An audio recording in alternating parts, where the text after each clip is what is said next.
And let's get going because, again, Joe, you just nailed some of the biggest stories that have happened in the financial world, especially the J.P. Morgan vaults being emptied of a lot of gold, the second largest in history. What's interesting is this, is that I think I've said it before on the show with you guys on Hagman and Hagman, gold always moves from weak hands to strong arms. And it's nobody's, how should I say this, no one should be in the dark at what is taking place in China. I'm suspecting right now that as the CNN article that was posted, we were doing the show the other night at the close of a show with Sheila Zielinski, Doug, and that article posted, and then they claimed it was an attack. Well, let me tell you something. Attacks like that don't just happen. Number one, that was an Illuminati message that China was dumping all their commercial paper. Number two, that they had closed the Sea of Japan or Sea of China, South China Sea. And those things are, how should we say this, more than faux pas. They're more than just, a glitch or a cyber attack. Those are severe messages. Now, today, Ambrose Evans Pritchard of The Telegraph basically said Japan-China war of words goes ballistic in Davos. And one of the problems with American school systems is they have robbed the young people who are now getting to be the leaders of this country of they've robbed them totally of any reality-based history. In other words, they don't know the history of World War II, World War I, or the coming World War III. And what we're facing right now is a global economic meltdown. We're facing the fact that Japan is printing money with reckless abandon. They don't even care.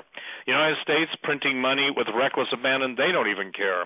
The Chinese have taken all those dollars that they've gained by selling the West all their cheap goods. And when I say cheap, cheaper than it would cost to manufacture most things domestically. And they've taken the paper money, and now they're buying real stuff.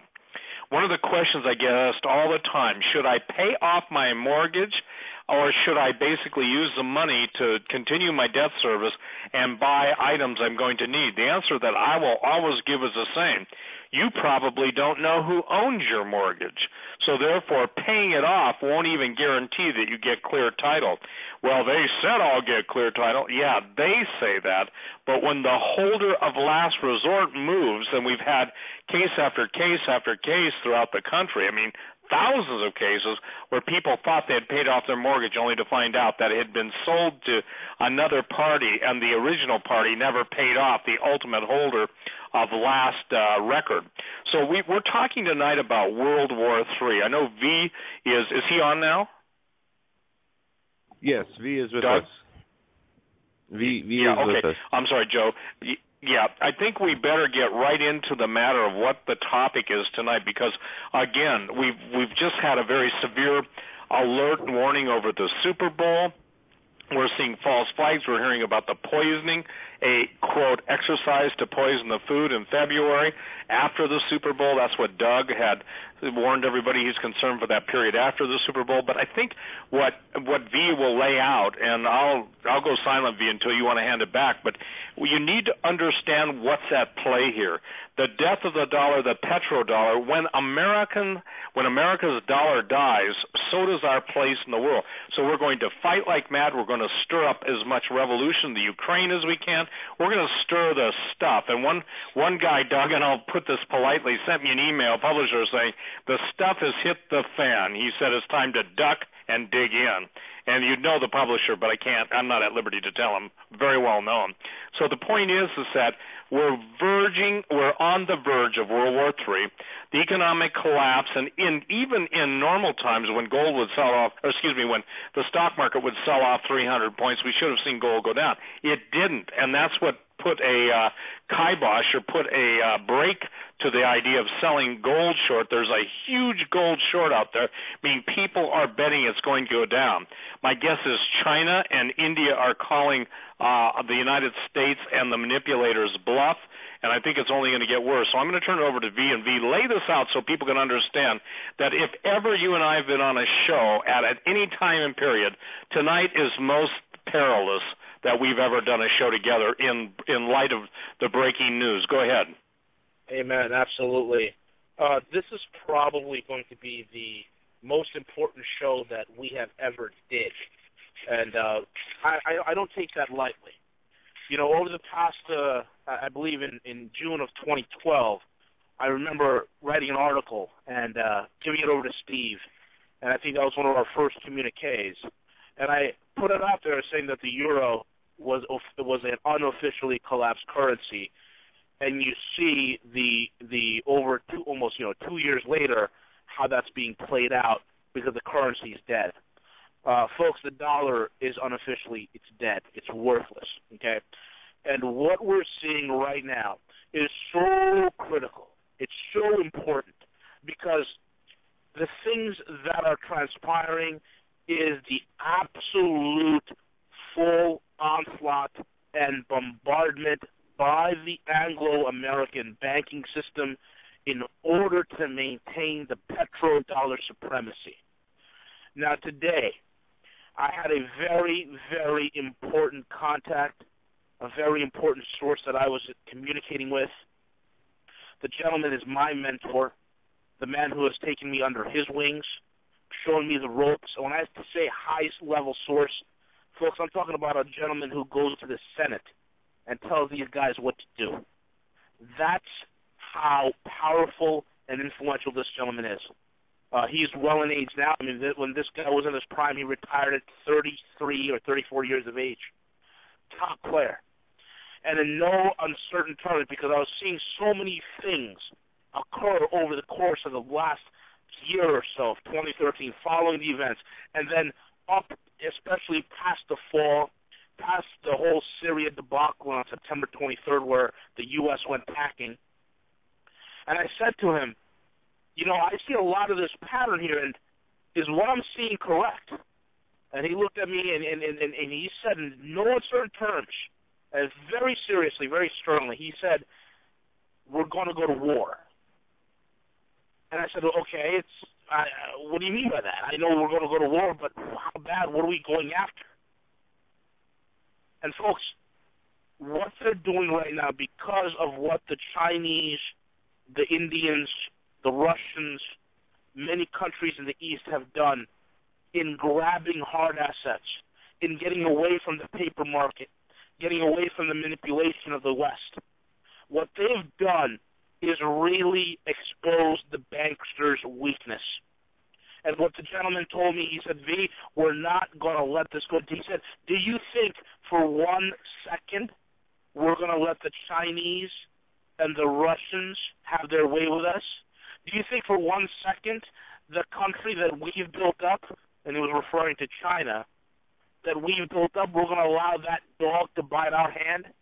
No, it's full-on war, V, and we're going to see exactly how this as this thing plays out. And I was absolutely floored. And what we've discussed and what he showed me is what I've known, what I've been following for the last year or so. Folks, the encirclement that's been going on in Russia, you've seen over the past decade the various color revolutions from Georgia, Serbia, Lithuania, and now the latest one in the Ukraine. All these CIA-backed and non-governmental organization revolutions that are overthrowing governments, overthrowing anything that is not pro-Western, that is not pro-American, pro-Anglo-American, pro-Euro, is being overthrown. It is also the reason why, if you remember in 2010, Poland's president and 96 members of his cabinet and top military officials were blown out of the sky. What's his crime? He was cozying up to the Russians. This is the issue, folks.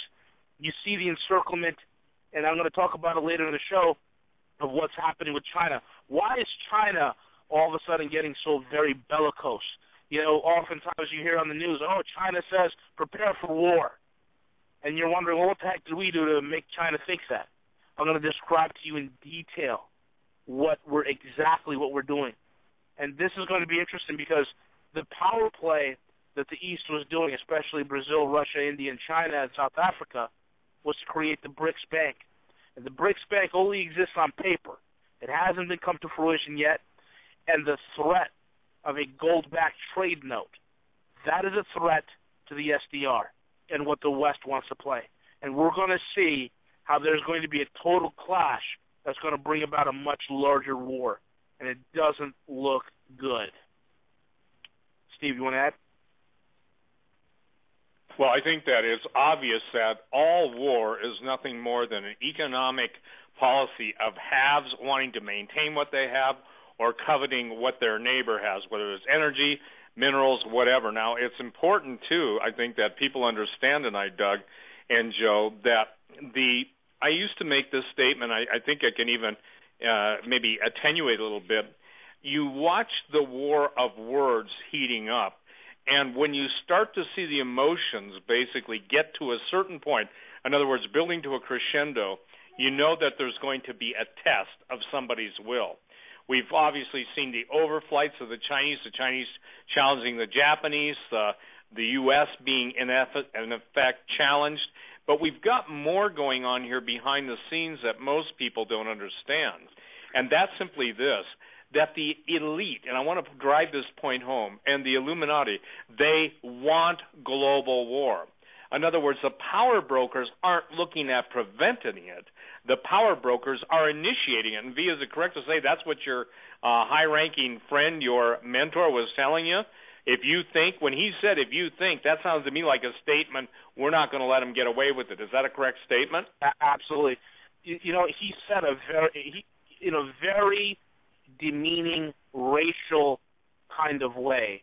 He said, do you think those bleepity bleep, and then use a skin color of yellow, we're going to let them get away with it? And that's the thing, is they're not going to let them get away with it, not without a fight. Folks, the banksters did not spend over 500 years, and especially in the last 200 years, to get to where they are right now, only to have it, slip out of their fingertips. They did not work this hard to allow this to occur. And they're doing everything they can to cause tension within and without the borders of Russia, within and without the borders of China. They are paying off people within the Russians, within the Russian government, within the Chinese government, those that are willing to backstab and sell out their countries. There are serious things that are occurring. The credit bubbles that are being created in China, both in its banking system as well as the massive amount of leveraged debt that's in the shadow banking system. The fact that, me and Steve kind of brushed upon that there was a report when me and him were talking earlier in the week that, the Chinese park about $4 trillion in the Chinese, the political class, the top echelon political class, they've parked about $4 trillion in the Caribbean. The actual numbers are actually estimated to be between 7.5 and 8.3 trillion. Those are the actual numbers. So you got to understand, they allowed a considerable bubble to be blown in order for them to extract that type of wealth. All right, this has gone absolutely bonkers. They're taking the BRICS apart. Okay, look at Brazil, all sorts of banking issues, and I'm going to get into that later. Okay, look at Russia, all sorts of proxy operations that are occurring within Russia, with the Chechens, with the various color revolutions on its border, with various quote-unquote democracy movements that are fomented using using American NGOs within Russia. Japan is going to be a very key player in this. Japan is being used as an errand boy, as a gopher boy, to foment war with the Chinese, and then at the same time splinter India away from the BRICS. South Africa, years ago, had a convenient mining collapse occur out of nowhere. And then recently we've heard about all the labor disputes that are occurring in South Africa, where you have labor unions saying, hey, we don't want a 10% or 20%. No, we want a 65, 70% raise in our pay, causing the mines to shut down and go into what's called maintenance and care. Okay? These are the things that are happening. These are the massive amounts of proxy operations done by the multinational banks and the banksters, the powers that be that are pulling the strings. It is right now a full court press, and it's only short of a full-blown conflict. And like what Steve said, this is a time of tension. This is a testing of wills, and all it takes is for the wrong person to do the wrong thing at the wrong time, and we will be in it like you would not believe. We will be in the absolute thick of World War III, and I have no doubt about that. That's incredible, V. I just got a question for you here. I've been hearing now, after the news of the stocks, particularly the stock market, the Dow Jones, people saying, "Hey, it's only 2% drop. Take a chill pill." That's what I've been hearing. Yeah, it's basically whatever the gains that the Dow has gotten from the taper rally when the Fed said we're going to taper and the stock market goes up. They just erased that, number one. Number two, the drop also helps the treasuries, okay? We've seen about, and I've said this so many times, folks, once we get into the 3 percentile range, it gets very critical, okay? And it gets very expensive for the banksters to leverage their loans. So we've gotten close to the 3% range about a couple weeks ago, about a month ago. And to prevent that from happening, a sell-off in stocks automatically created a rally in the bond market. So they're doing whatever they can to hedge the petrodollar. It is not coincidence you see a treasury rally when you look at all the world events that are occurring right now, and all these world events have to do with the survival of the petrodollar. It's not a coincidence. It is, in fact, an orchestrated, cleverly devised strategy. And I think we're going to see a little bit more of a loss. And the last program that I was on, not the last one, but a couple programs ago, I said they're going to let the Dow go to 16,000 points. I've written about it. And sure enough, look where we are, folks. Almost a year later, and the Dow's at 16,000 points. And one of the things that I said, they're going to let it go to 16,000, and they're going to let it drop a little bit in order to provide the buffer that the bond market needs. So that drop is siphoning the losses and putting it right into the bond market to keep that bond market inflated and keep it going. Because you've got to remember, that bond market is twice as large, almost 2.5 times as large as the stock market. And that's imperative. That's where this whole thing goes. And that's why Japan is critical as well. And we're going to get into that later tonight as well. But if there's anything you want to add, Doug, by all means. No, I'll I think that Doug. Yep. Okay, I'm sorry, and sometimes there's a delay, and I apologize. I don't mean to talk over anyone. One of the things that most people do not understand is the way high-frequency trading works. You're not trading against a free market. You're trading against a controlled market. You're dealing with computers that can see both sides of the trade before anybody reads them on the big boards and the brokerage firms or whatever. That's how, obviously, Goldman Sachs has plundered America along with J.P. Morgan. And the thing that is important to remember is this, that at the end of the day, you can have all the paper shenanigans you want, but one of the most critical holes in the dike, if you will, of the dam, let's say in the dam, is the fact that you've got Germany wanting the repatriation of its gold. You have the Dutch. You have a lot of nations saying, "Where's our gold?" Well, what people don't understand is the United States, in conjunction with Japan, pretty much for the decade of the Bushes and the yen carry trade, there was so much gold leasing. And in fact, that you could borrow gold, you could sell the gold, use the proceeds, invest it, and you could make terrific gains. Well, so when I see the headlines that 85 people control the majority of the world's wealth, of course they do. Guess what? They're the ones that own the media. They're the ones that own all of the media. They're the ones that own the banks. And Doug, it's kind of like trying to play poker where they can see your cards and you don't even have a clue what their cards are because they just basically mint them or print them under the table to make sure you always get beat. The stock market is the most unrealistic signal or sign of the real healthy economy. I posted a story today, V, you probably saw it too, 1,500 people applying for 50 jobs. there seems to be a mind-controlled zombie effect on Americans that they don't understand. For so many years, consumer spending fueled the economy, fueled the economy, fueled the economy. Now there is no consumer spending. The middle class is wiped out, and it's wiped out. It's not in the process of being wiped out. It's done. It's over. It's finished. And so when people are saying, how can anybody get ahead, the idea is this.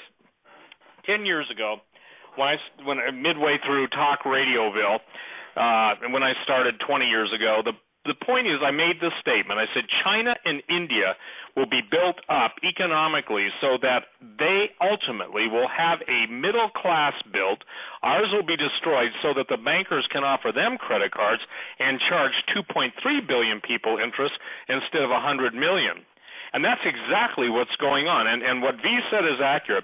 $8.3 trillion is the real number that's going into the Caribbean. And the reason it's going to the Caribbean because even the wealthy Chinese and the billionaires, and for the record, China has more billionaires than any place else on the planet right now, is they know what's coming down. If you've got to have a giant screen TV to see the sun and you're choking on your own industrial waste, not to mention your own sewage, then the bottom line is you've got to expand out. And see, this is the basis of, and years ago, and B, this is one thing that most people couldn't receive, even when I read them excerpts on radio, and I think 10 years ago, the Chinese white papers on China's doctrine of war. I can tell you, and I could tell you, exactly how it's going to go between China and Japan. So much so, and I shared this with you, Doug, and I got to be careful, V, so I don't get the person in trouble because he's already got problems after you and I talked. V and I were talking yesterday afternoon, and we were cut off, 3 or 4 times, V? Yep, easily 3 to 4 times. And when the magic words, and by the way, And the other thing is, we were on landlines, folks. Landlines, wired landlines. And the thing that got us cut off and actually got my line totally disconnected, okay, now that hasn't happened in a while, is the fact that we were talking, Doug and Joe, we were talking about a certain individual that had been in contact with some of the high-ranking Chinese in the United States getting instruction in aircraft, and he flat out said, he asked them about the islands, and they said, we will take the islands, obviously the disputed islands, the Senkaku, and then the one of them got indignant and said, and we will crush the Japanese. He said something about missiles against Tokyo. Well, if everybody thinks back, it was only a week to 10 days ago, and the Chinese were openly stating that they had 1,000 missiles pointed at Tokyo. Now, ladies and gentlemen, you've got to understand the tension historically between China and Japan. 35 million Chinese were murdered and butchered. And they were murdered and butchered, and it was beyond the rape of Nanking. It was basically genocide. Dr. Ishii, who was the head of the biological and chemical warfare for Japan and Unit 731, Dr. Ishii, you know the word ish? Well, it just had an eye to it, was probably one of the most brutal war criminals in history, making Dr. Mengele look like a kindergarten cop, okay? And that's no kidding. And so the situation is, after the war, we took all the Japanese biological, chemical warfare specialists, and we gave them cover, gave new identities, etc. I'm not rehashing that. But to the Chinese, there is no greater contempt than the Japanese. The Chinese absolutely have spent the last 20 years building for the inevitable. They plan to take the South Pacific. They plan to take Australia. They plan to take New Zealand. They plan to take the Philippines, and Japan will be no more, and Taiwan will also be taken. Now, in order to facilitate that, some things have to happen.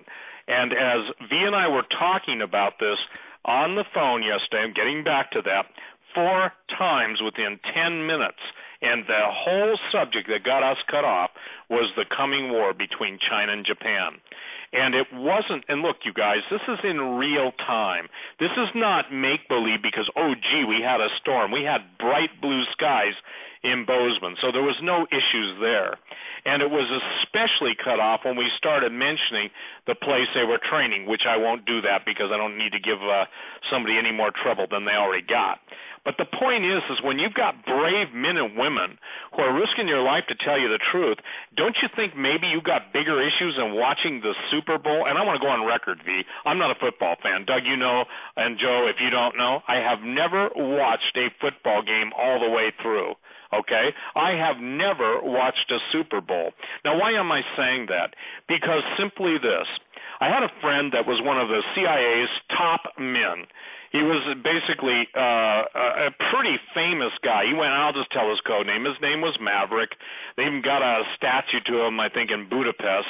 He spent time in Lubyanka, Russian prison in Moscow. And the thing is that when he started to tell me how the world really worked, by the way, I tried to lead him to Jesus. To my knowledge, he died and went to hell. But all I can say is I tried, and I pled with him to repent. And when you get to a certain group of individuals, they just don't have a conscience anymore. But what that man did do is give me an understanding of how things were really working during the Cold War. Saying all that, I'm telling you point blank, that every single headline you read on network or read in the papers or you see on network TV, how about the polar vortex? Who in the blazes ever heard of a polar vortex?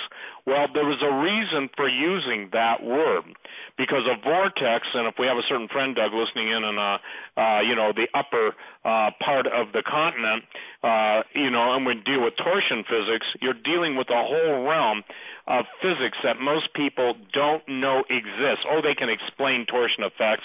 They can explain the Coriolis effect. They can explain the whirlpool galaxy and all this stuff. So how does this all play into what B and I are talking about? Very simply this. The powers that be want a total destruction of the old system. In their mind, in their methodology, in their madness, and in their demonically inspired blueprint, they must destroy the West. They must destroy what we've called modern civilization, and they must destroy, in their minds, 5.5 billion people's lives. It is still amazing to me, V, that what we're doing is trying to teach people that even that which they think is money, unless it's in physical assets or unless it's in something that's barterable, they don't have anything but basically a vapor.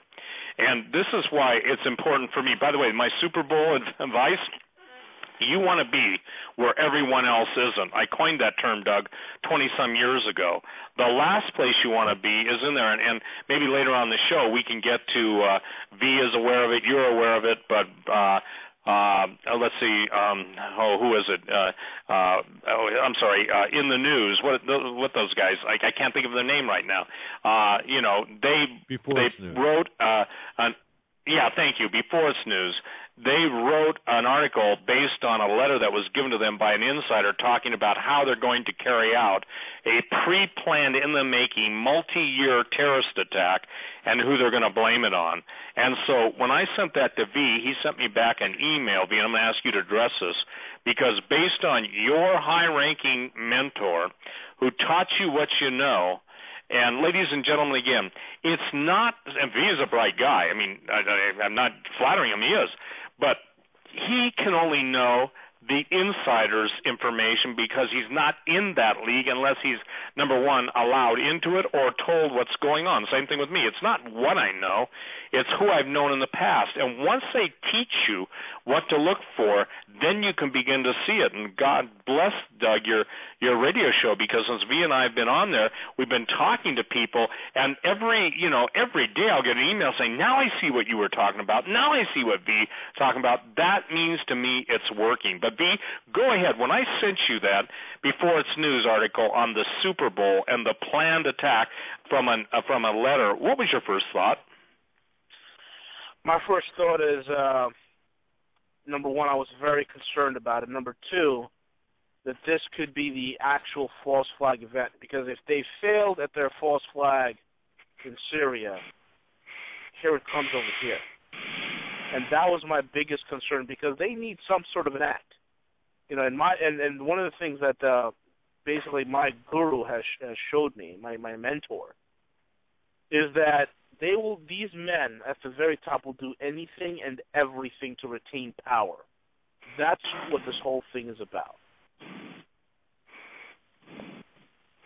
Well, and again, the power that they want to maintain, and this is something, power equals control.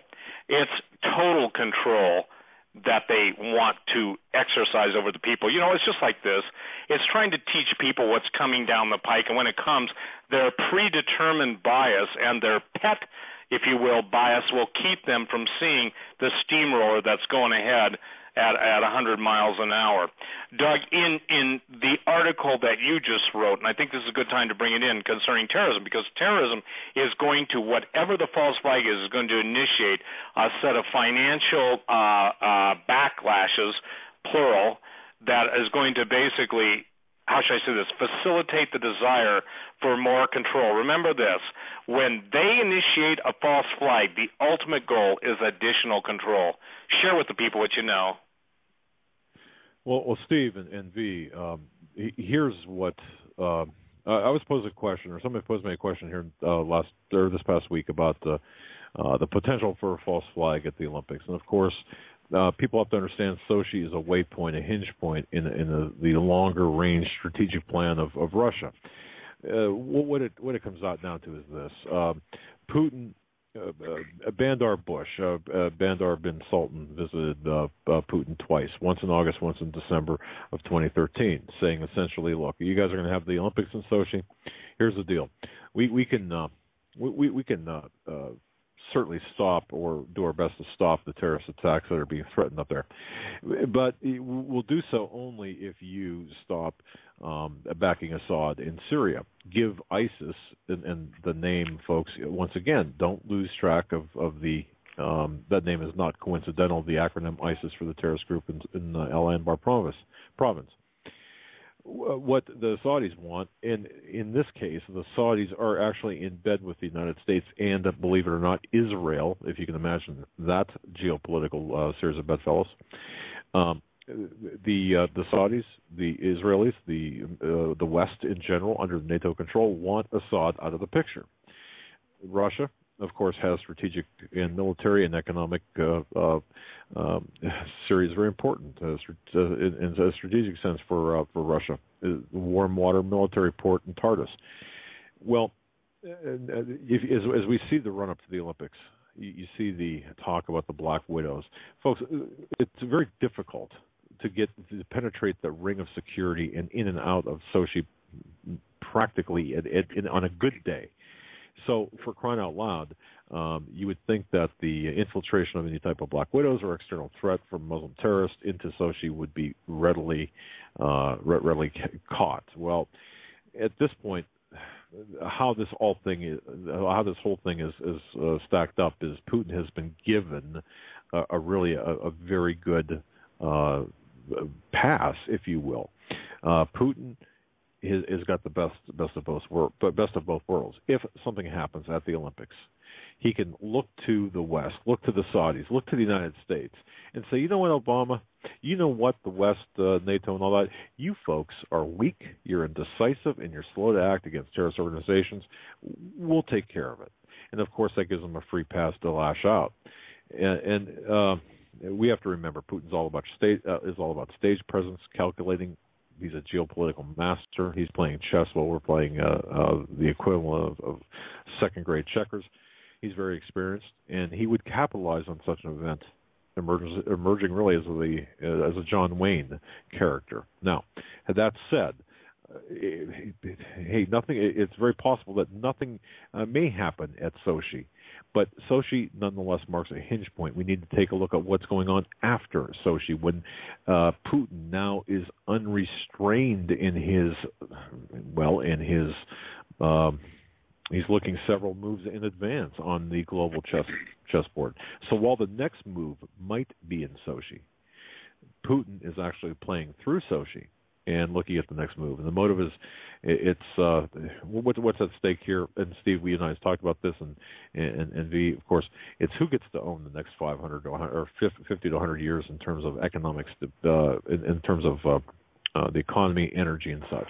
So military strategy and all this, it's all up for grabs on the board.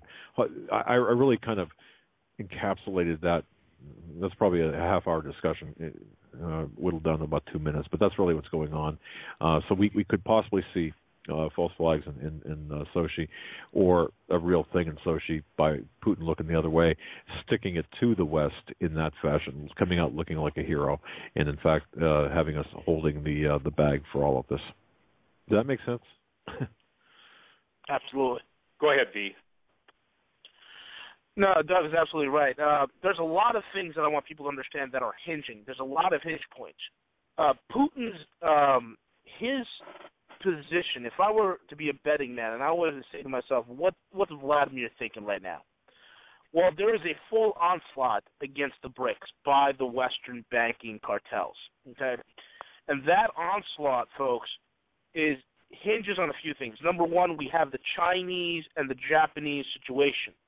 Putin is aware of that, and of course he's going to back China, and he's going to make sure that the Chinese will make very short work of the Japanese. But there's a wild card in this whole scenario, and how that wild card plays and which side, at the end of the day, that wild card chooses is really going to determine whether the banksters win or whether they lose. And that wild card is India. Now, folks, remember when I said a couple of programs ago, me and Steve, we were on and we were talking about the Indian Central Bank getting their marching orders directly from the Bank of International Settlements, the BIS, to limit the gold purchasing ability of their citizenry, okay?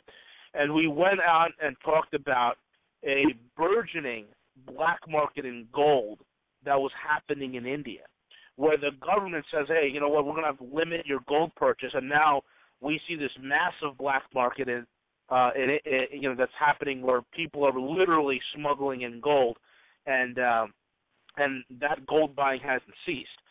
It's gotten so bad that India's getting that marching order, and to the point where when they're importing about 300 metric tons of gold for that month, they're just changing their ledger a little bit and putting down even a lower number so as not to upset the gold market and, of course, not to upset the Western banksters.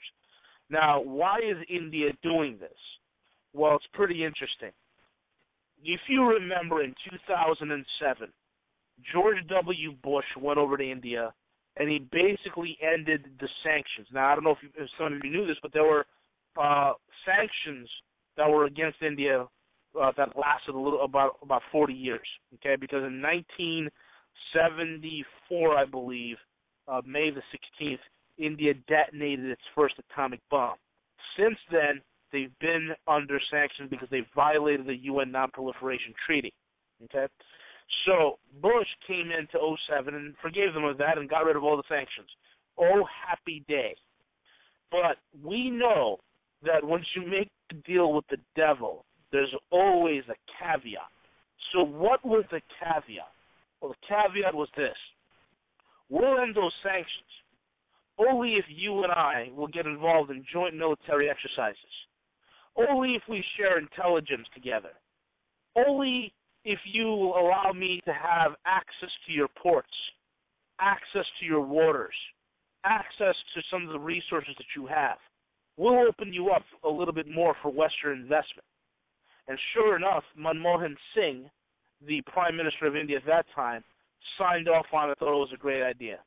But little did he know you had to pay the piper. And what happened? Immediately the U.S. started doing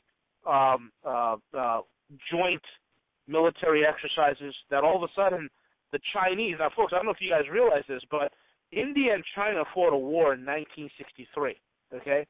And that war was a pretty bad defeat for India. So India's always had, even though India's biggest trading partner is China, and even though they're together in the whole BRICS involvement, India is always a little leery of China. India's number one enemy in the region is not Pakistan, because India could wipe out Pakistan in a day. Not a problem. India's biggest enemy, its biggest rival, happens to be its own partner. So you want to talk about sleeping with the enemy. India is doing it, okay? Their rival is the Chinese. China, okay, happens to be, guess what? Funneling arms to the Pakistanis. China is also funding arms to Pakistani militants who happen to be battling the Indians in the disputed Kashmiri territory. India knows this. Now here comes the U.S., and they know this too. They know if they can splinter the India-Chinese relation, they can bring the whole Southeast Asian economic alignment against the U.S., if not slow it down, fracture it, completely destroy it. So there is an absolute advantage there to exploit. So how do you exploit this? You see, the U.S. cannot show its face there because it's not welcome. Obama, last time I was on here, we mentioned that Obama went over to the ASEAN countries during their economic forum, and they said to go take a hike. And Obama the next day came back from his Asia trip, and everybody was wondering, hey, why did you come back so early? Because they told him to go take a hike. Get lost. You're yesterday's news. You're your old hat. We don't need you anymore. So that whole economic cooperation falls apart because the West, we in the West, America, the banksters in the U.S. and in England, they cannot afford to have a geopolitical economic realignment happening that's going to put an end to the petrodollar. Because you got to understand, every little one of those, if China succeeds and if the BRICS succeed, all those little oil fiefdoms, okay, minus Saudi Arabia, minus Jordan, okay, they're going to go and jump into the bandwagon with the BRICS, especially because they will get protection from the Russians and the Chinese. This is the larger chessboard, folks. So the U.S. can't go in there and show their face. They can't float aircraft carrier battle groups there. So how do you do it? How do you take out a country? Well, it's simple.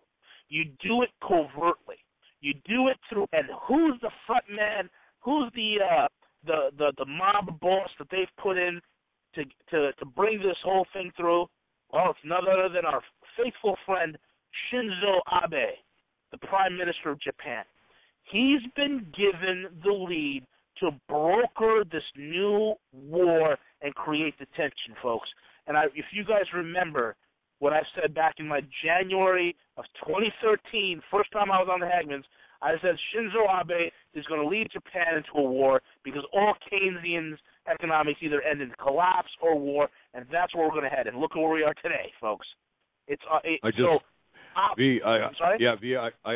to tell you, V, we were playing that exact episode today in the office as we got ready for this broadcast. It is absolutely amazing that you predicted, you and Steve were on, predicted exactly that. So I didn't mean to interrupt, but I just had to put the exclamation point on that. Thank you, Doug. Thank you. And folks, Shinzo Abe, look at the man. Okay, here's this guy who's that, if you're a follower of the Hagman broadcast, you would know that there's no such thing as left and right. It's all charade. Okay? So Shinzo Abe has been given this title of right-wing Japanese nationalist. He's been going to a Japanese war memorial where there's at least 14 buried war criminals, and every single one of those war criminals were involved in the atrocities in Nanking and various other atrocities that butchered tens of millions of Chinese that Steve talked about earlier. Those guys are buried there. So here's Abe going over there and paying their respects. That is the equivalent of Angela Merkel going to the site where the Nuremberg trials were and paying homage to the dead war criminals from Nazi Germany. You just wouldn't stand for that. But that's what Abe is doing. He's incensing the Chinese. And the Chinese are making their moves against Japan. They're going island hopping. It's not, folks, it's not just the Senkaku Dayu Islands that they're fighting over. There are smaller islands within the island chains of the South China Sea that there is a great contention between Japan, between Taiwan, Vietnam, Philippines, and North Korea. China is muscling in on that territory. So far, the U.S. has figured out, okay, we got Japan on our hands, and this past week in Davos, what did Shinzo Abe do? What did he say? He basically stood up and said the world, in no uncertain terms, I mean, it's not, he didn't call China out, but he implied that the world has to stand up against China. So think about the Chinese. The Chinese are like, this guy's really trying to pick a fight with us. Because not only is he going and showing homage to these war criminals who slaughtered our people, but he's traveling the world exclaiming to the world that the world needs to stand up against China, which 25% of the world's manufacturing flows through. Okay? This is the insanity at work, folks. And then January 26th, that's what is that? That's tomorrow, right? And a Sunday. Shinzo Abe will be in India for Republic Day. Republic Day is a day when India marks and remembers, you know, it's war heroes, it's greatness, all this other stuff. Shinzo Abe was invited there. Okay, no one gets invited to India's Republic Day unless they're a very, very, very close ally. And folks, from Abe, in the coming weeks, the defense minister of Japan is going to be meeting with India, and they're talking about and of course the mainstream press. They're telling them, oh, we're going to do some business deal, infrastructure, trade agreements, but in the back door, it's really about we need to figure out a way to stop China. And folks, India has the only aircraft carrier Asia. Okay. They have the only aircraft carrier in the Southeast Asia Sea, and pretty much will be the only counter to the Chinese. So they've been doing that. Abe's also been wooing the South Koreans, as well as the Taiwanese. So you see this axis forming: India, Japan, Taiwan, South Korea, all of which, if you put them together, are a pretty decent and very sizable force that can go up against China. What I mean by that is this. The Japanese have an excellent Navy. They're the rival of the British. The Indians have the second best, and actually, in all reality, some would say the best Air Force in the world. They've actually beaten the Americans twice. The South Koreans have a very capable land force. They have one of the best battle tanks in Asia. The Taiwanese have a very capable Air Force as well. So when you take that together, you have a pretty sizable containment force that can try and checkmate China on behalf of the Western banksters, and the Americans don't even have to show their face there. Unless, of course, things really get out of control and really spiral out of control, and then, folks, we're in, and it's World War III. But these are the maneuverings that have been taking place. It's not by accident. And Japan's doing this because it's desperate. Its annual borrowing in order to sustain its economy is 50 trillion yen per year. They've blown that level. They've hit that limit already. So what are they going to do? They're going to print more, and there's going to be more manipulation, done into its bond market to keep its bond yields as low as possible. Now, what's also happening in the space of all this, you have immensely rising energy prices for the importation of energy. Why? Because the yen is floundering, folks. It's being printed to oblivion, and it's losing value. And you have rising food prices. So these are things that are pushing Japan to become an absolute kamikaze in the region. And what could have been settled with niceties and trade agreements and mutually economically beneficial agreements set up between China and Japan, this has been turned into a proxy war, and I fear this could be the tipping point. And, we talked about the bond yields here and the market crashing over here, where the market went down 500 points in the last 2 days, a 2% correction. More is to come, but you still have to watch the Japanese bond market. If any of you gentlemen want to add anything. Go ahead, Doug, and then I'll speak after you or Joe. Well, I just want to put a bookmark in here because we did see something, and I know this is out of context, but perhaps you gentlemen can speak on this because we've been getting so much email on this about the CNN message, China dumping all U.S. bonds. where did that originate, what that's all about. But just to bookmark that at some for addressing at some future point. But no, I think we're looking at a situation, V. I think that you called it back on when you were first when you debuted on our program. You called it. It's coming to fruition at this point here. And will we have an answer? I guess, will we know better after this weekend, or will it take a little more time beyond the end of the weekend and perhaps into Tuesday before we really understand where this is all headed with Japan? Well, I think, hey, Doug, I'd like to address Yes, that because, again, when I was on the Sheila Zielinski show and with Pastor Langford last night, and when that came up instantly, this was Japan. Forgive me. This was the Chinese firing a shot across the bow, and I'm going to have V explain to you what this means because I don't think people get it. This wasn't a glitch. It wasn't a hack attack. It was a hack attack if it was truly hacked. It was a strategically placed threat in the major, communist news network to basically put the United States on notice, okay? Now, what happens, and here's what I want to turn over to V.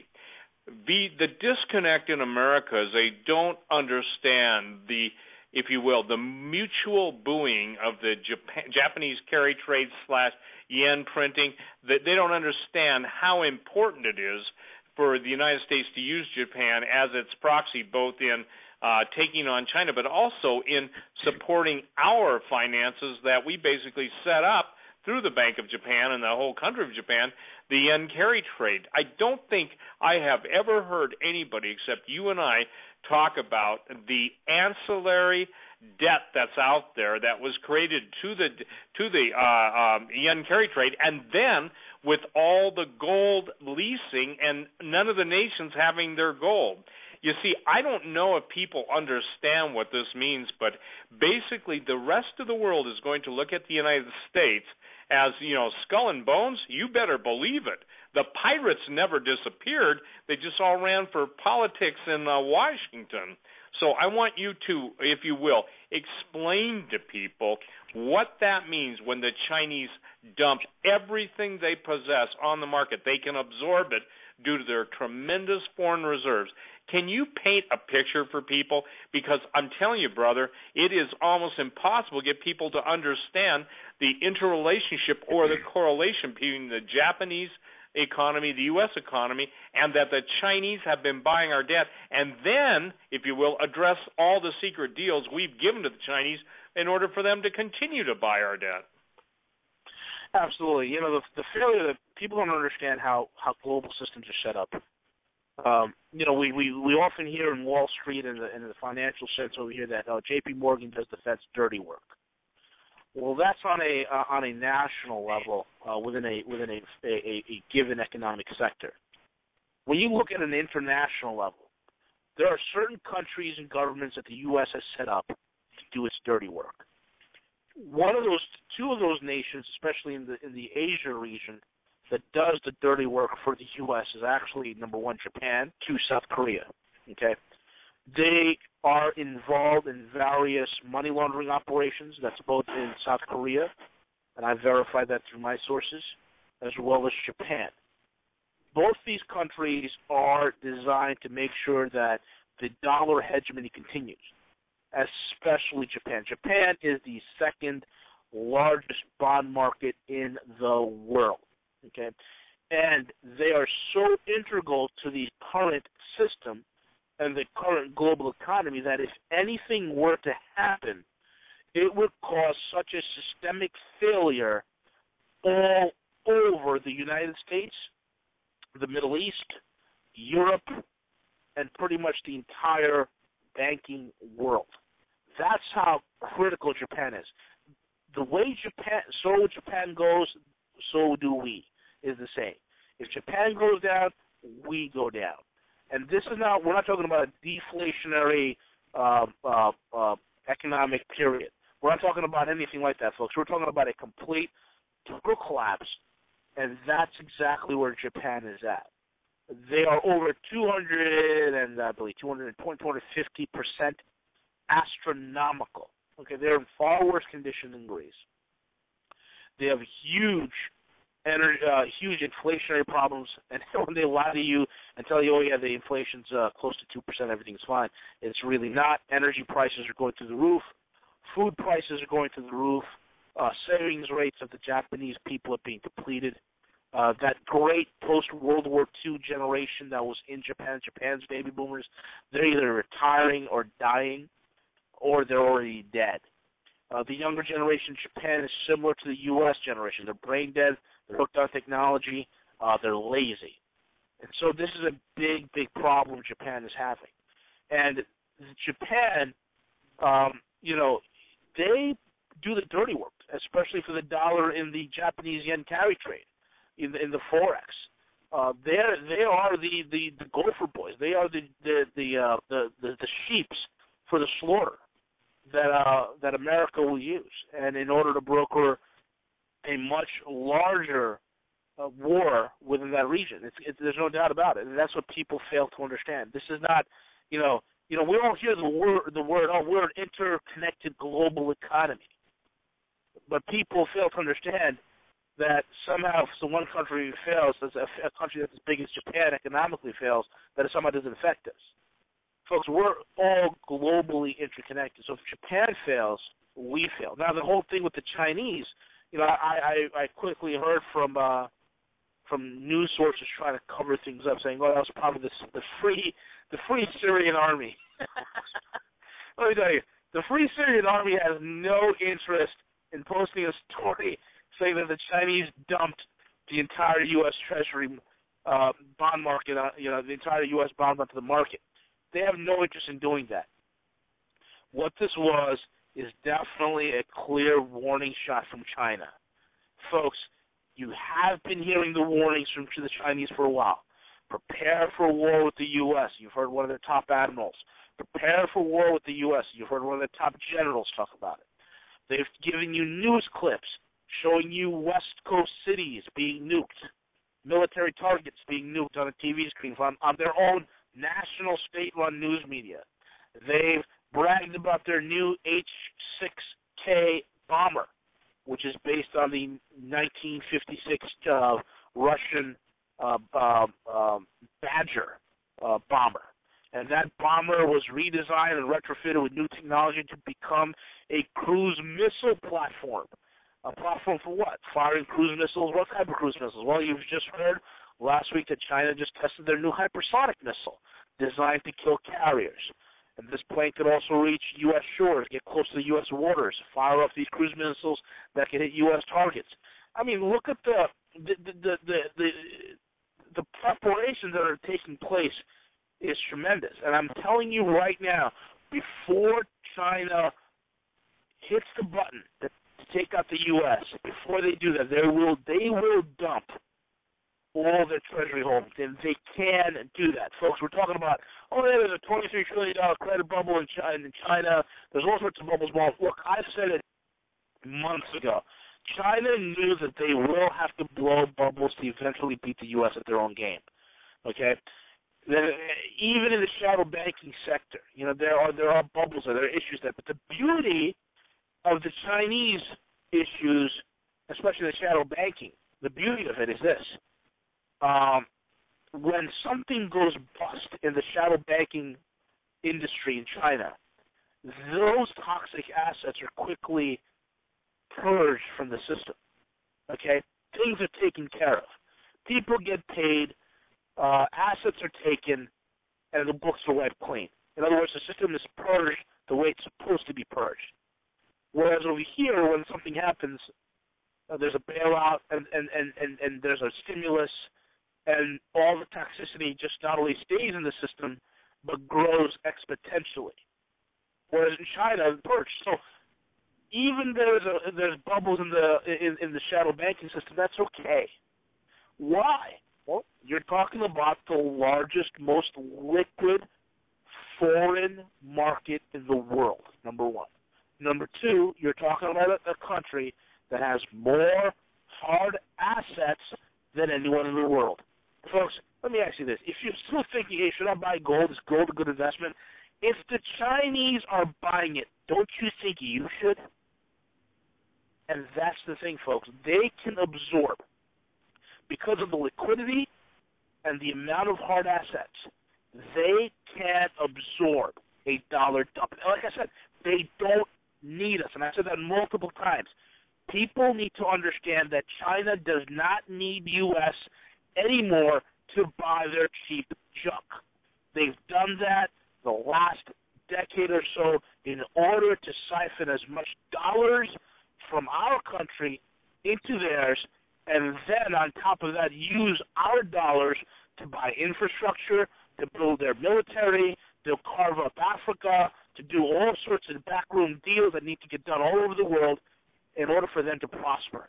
They've been using our worthless paper to buy valuable assets. Brilliant, well-played move on China's part. Okay? So, unrestricted warfare. Just hold that thought, Steve. Hang in there, folks. We're at the top of the hour. Ladies and gentlemen, you're listening to the Hagman and Hagman Report live broadcast on this, the 24th day of January 2014.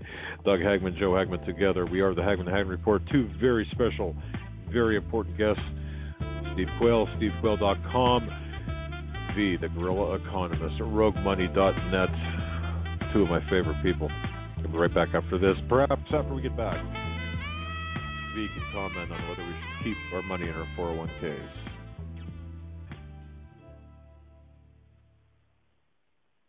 It's hard to imagine when things are going reasonably well, just how quickly things can change.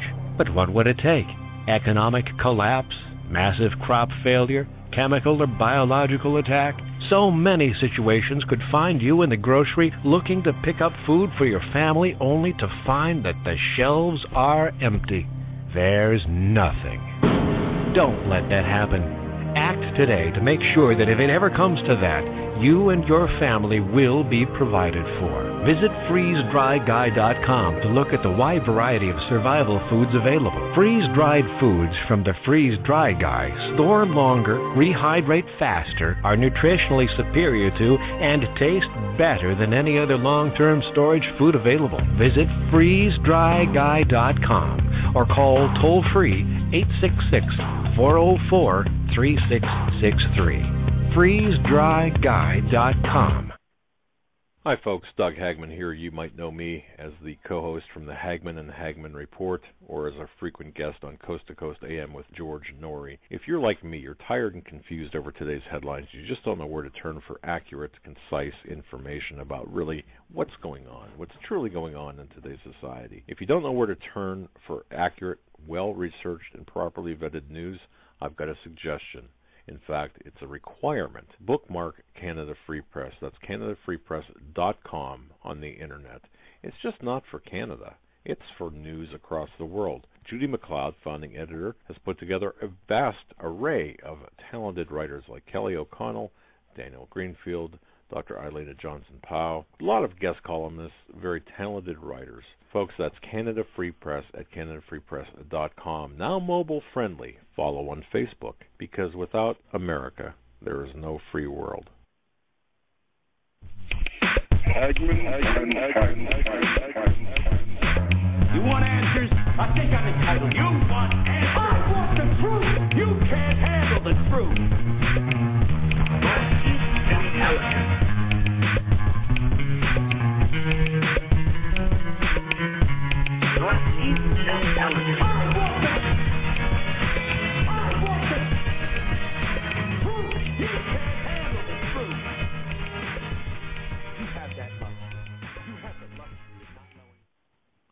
Welcome back, ladies and gentlemen, to a very special Friday broadcast of the Hagman and Hagman Report. I'm Doug Hagman with Joe Hagman. Together we are the Hagman and Hagman Report. Gentlemen, before we move on, and we cut the top of the hour break a little short. Before we move on, Steve, a gentleman that you know, a gentleman that you're aware of, just real quick, about 2.5, 3 minutes, wants to interject something very quickly. I think it's extremely important. Thank you for yielding your time. W, go ahead. Hi, guys. I just wanted to add, and of course, you know from our conversations earlier today, Doug, what my concern is specifically related to Sochi. But you hear all of these areas that the gentlemen have raised right now, and if we go back to conversations that we've been having for the last year, one of the issues is while the public is being pulled right and left and up and down with this conflict and another conflict and another conflict, you have to step back and really realize that none of them happen in an isolated manner. What you have is really only just a contest, a tug of war between multiple locations over which one will be the point of initiation of what is going to happen next. It's not that all of these things, one of them is going to happen or another one is going to happen. They are going to happen. Do you understand that one creates a context, precipitates a moment of opportunity in the hearts and minds of the other players? Because as soon as the Mideast starts to become embroiled in some new conflict, and Russia starts to do what it's going to do related to Syria, the Chinese say, this is our chance. The U.S. is sucked up into that, and now we can strike. India, Britain, France, this is going to be a world conflict.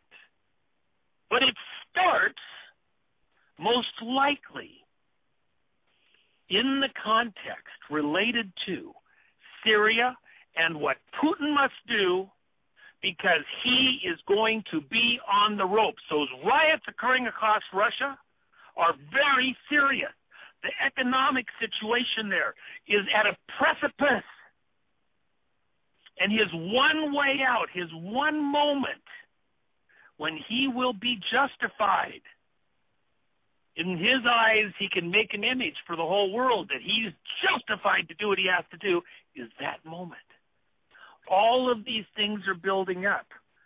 And all the other players, these sharks are swimming and they're waiting for that moment. And when the blood's in the water, they're all going to go into a frenzy. That's the crisis. And ultimately, it is not just a military conflict. The real game at play here goes back to the banksters. Because at the end of this game, the people that are pulling all the strings have a plan to come out on the other side of all of this with a new world order based on economics. And they're in charge. They're at the top of the pie. This is all about. And all these things that these gentlemen have raised in this conversation come down and come into focus with that one piece of information. Whatever starts this, wherever it starts, I believe Sochi is the key thing. But, you know, the tinder is so dry, and it's a mile deep. Wherever it starts, you can guarantee, you can know where it's going to end. New world order based on economics with these players at the top of the heap is what they believe. That was Very the only good. thing I wanted to add, guys. And great show, guys. Well, thank you. Yeah, thank you, W. Well said, W. Well said. All right. Thanks, Sean. I'll continue to listen, and I hope your audience appreciates what they're getting as far as a head start on what's coming. All right, guys. Good night. Thanks, brother. Thank you, W. You know, Doug, what the picture I get before my mind, maybe this will help people. I'll give an analogy or a metaphor. Imagine a pool table, and imagine each of the 6 pockets being one of the major players. And imagine that, you know, the balls are racked. And, oh, could I take off on a segue on that? But the balls are racked, and the cue ball is in motion.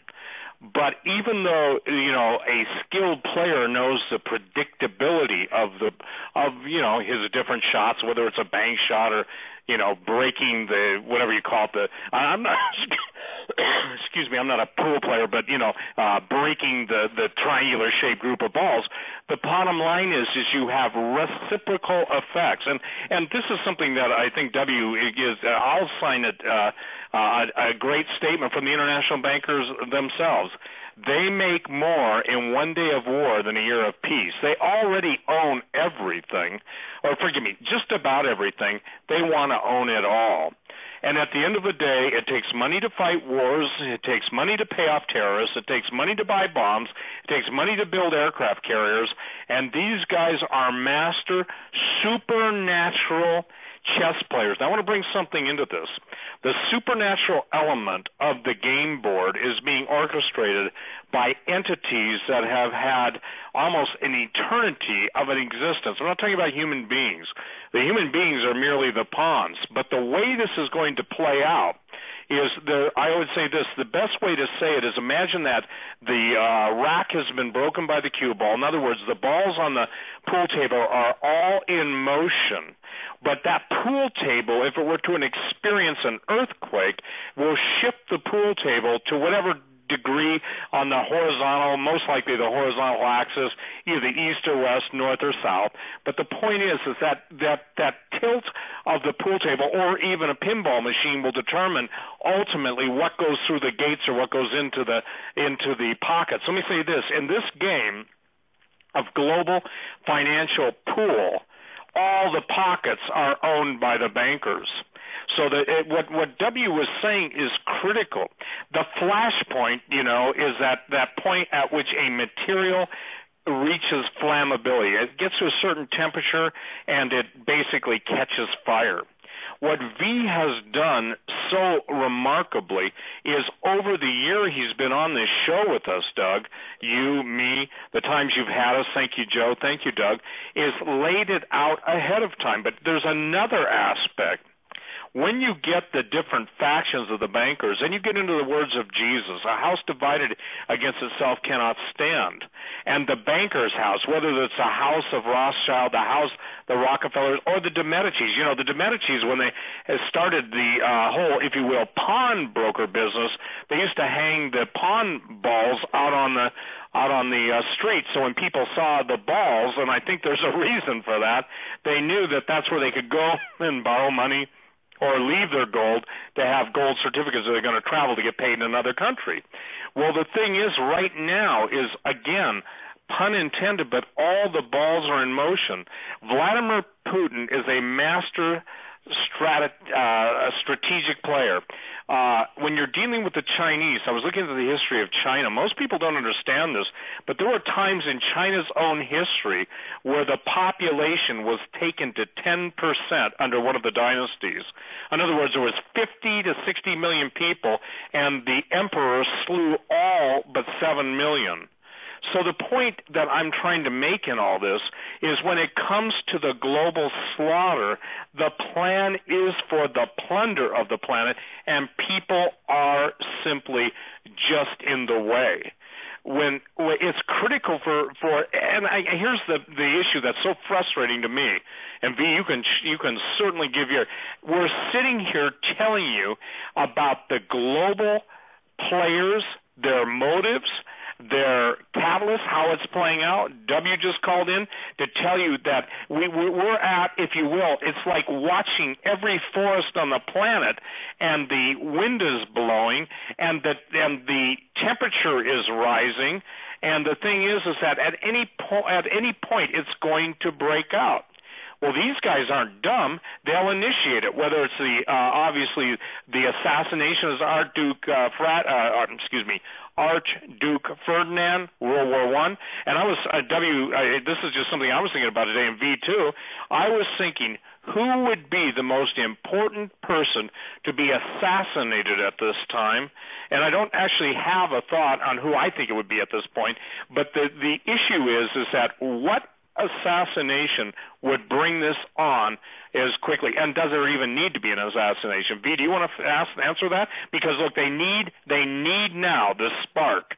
and basically they need cover because they can give all the entertainment, all the madness and the mind control and all the little gadgets they've got, but the point is they're still looking for a spark point. And what would you say that spark will be? And W, if you want to call in and answer that, because again we're all looking at the ideal conditions, but it appears at this point that the Japanese Prime Minister is provoking China, and they're using probably one of the most festering points of history to make it happen. V?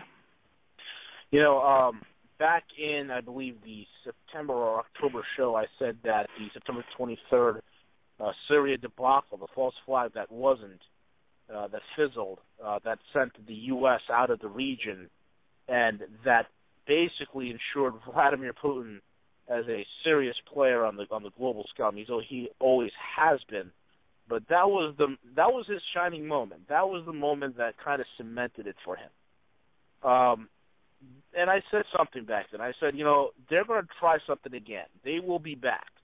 And I've always said that the prize has always been Europe's vast and rich energy market. They want to control that, number one. Number two, they want to get the Russians out of the way. Number three, they want to be able to contain China or bring China down a peg or two. And number four, they want to ensure that the BRICS Bank and the BRICS Union gets shattered. And I think there's multiple flashpoints. A flashpoint could be a Japanese maritime aircraft going down due to Chinese missile fire over the Senkakus. It could be a terror event that somehow a Black Widow or whatever, tarantula, whatever you want to call them, one of these Chechen, Saudi-backed terrorists get through Sochi and creates a mass casualty there. At the same time, we could have a flashpoint in the Middle East where you can have Israel or something happen in Syria, or Israel strikes Iran, and God knows what happens then. Then you also have flashpoint here where you can have a big enough, horrific false flag that really cements terror into the eyes of the masses, which can cause some sort of a knee-jerk response and give these guys the blank check to go after whoever they want, and again, creating a massive global conflict, because that's where it's headed, because these banksters cannot allow a gold-backed trade note. They can't allow it. They cannot allow the BRICS to be formed. This is for complete, total economic control. They need to institute their digital currency. They need to institute their SDR. That's their special drawing rights, which is their basket of currency. They have to institute that. There are multiple flashpoints. Can an assassination happen? Absolutely. And we all kind of, people who listen to this radio broadcast, we kind of know, who would be a prime candidate for something like that. And this is a very serious thing. So, when W was talking, I was just sitting back and listening, and I was, you just can't help but look at this whole big picture and see it is a multi-dimensional chess game. And I'm talking about it's like three-dimensional chess. We heard that term kicked around a few times. And folks, that's what it is. It's multiple moves on multiple levels at varying increments with different strategies all at the same time. And I've never, in my lifetime of studying history, ever seen the board arrayed such as it is now. It's unprecedented, folks. It's unprecedented. And it's important that you listen very carefully to this broadcast because it has gotten critical. Steve or Doug. Yeah, V, I got to tell you, this is exactly what I had a long conversation with the intelligence source W you heard today. This is exactly what we were talking about, what he was saying. Steve, you're talking about an assassination or perhaps potential, but the flashpoint here, it all seems like everything. And V, I agree with you 100%. This seems like you were a part of our conversation with the intelligence insider here. Everything is kind of shaping up right now. All the chess pieces are in line. And look, I don't know if we need an assassination or an attempt. Using it metaphorically, perhaps that could very well be the hinge point at Sochi and beyond, because right now the hotspots are not only, well, of course, the Middle East, but you've got India, or Japan and China. You've got some concern there with India. You've got some, of course, all the mischief with North Korea. So we've got multiple levels here. At any point, any one of these matchsticks could break, or be struck and cause a wildfire across the globe. I've never looked at student of history. I've never seen any type of anything like this before. Steve, I don't know if you have. I mean, all the conditions are right for a third no, there's world never. war. Hey, Doug, there's never been anything like this before. Again, to quote Jesus, there's never been a time like this, nor will there be again. But when Jesus says there's never been a time like this, I want to throw out a wild card, you guys. I think probably one of the most telling, non-paid attention to statements was when Vladimir Putin threatened to nuke Mecca, okay? Now, why is that even a factor? Was he just basically throwing something out to scare, Prince Bandar? No, because there's more issues at play here. When you take any of the provinces of the former Soviet Union, Tajikistan, Uzbekistan, Kyrgyzstan, Anistan, and as Richard Mayberry used to call that whole area, Chaosistan, he's got a problem at some point with radical Islam. And obviously, the telegram that was sent by Prince Bandar was, look, I can control these people or I can turn them loose. That's when Putin shot back. I want to share something. If everybody thinks back to Albert Pike's Mazzini letter, okay, the idea was to turn, obviously, the Muslims, the Jews, and the Christians on each other. But at one point, then the controllers, basically kill any of the antagonists that are left over. What I'm suggesting, and I just throw this out because it's in my spirit, I'm not saying it's going to happen, but I can't get around it. What Putin did was basically, I think, probably a genius-level move, because basically, if Mecca is gone in a nuclear explosion and, the rock that, according to the Black Rock, that the Kaaba, when it's gone, then Islam falls flat, or at least that part of Islam, according to the Quran, that will never happen.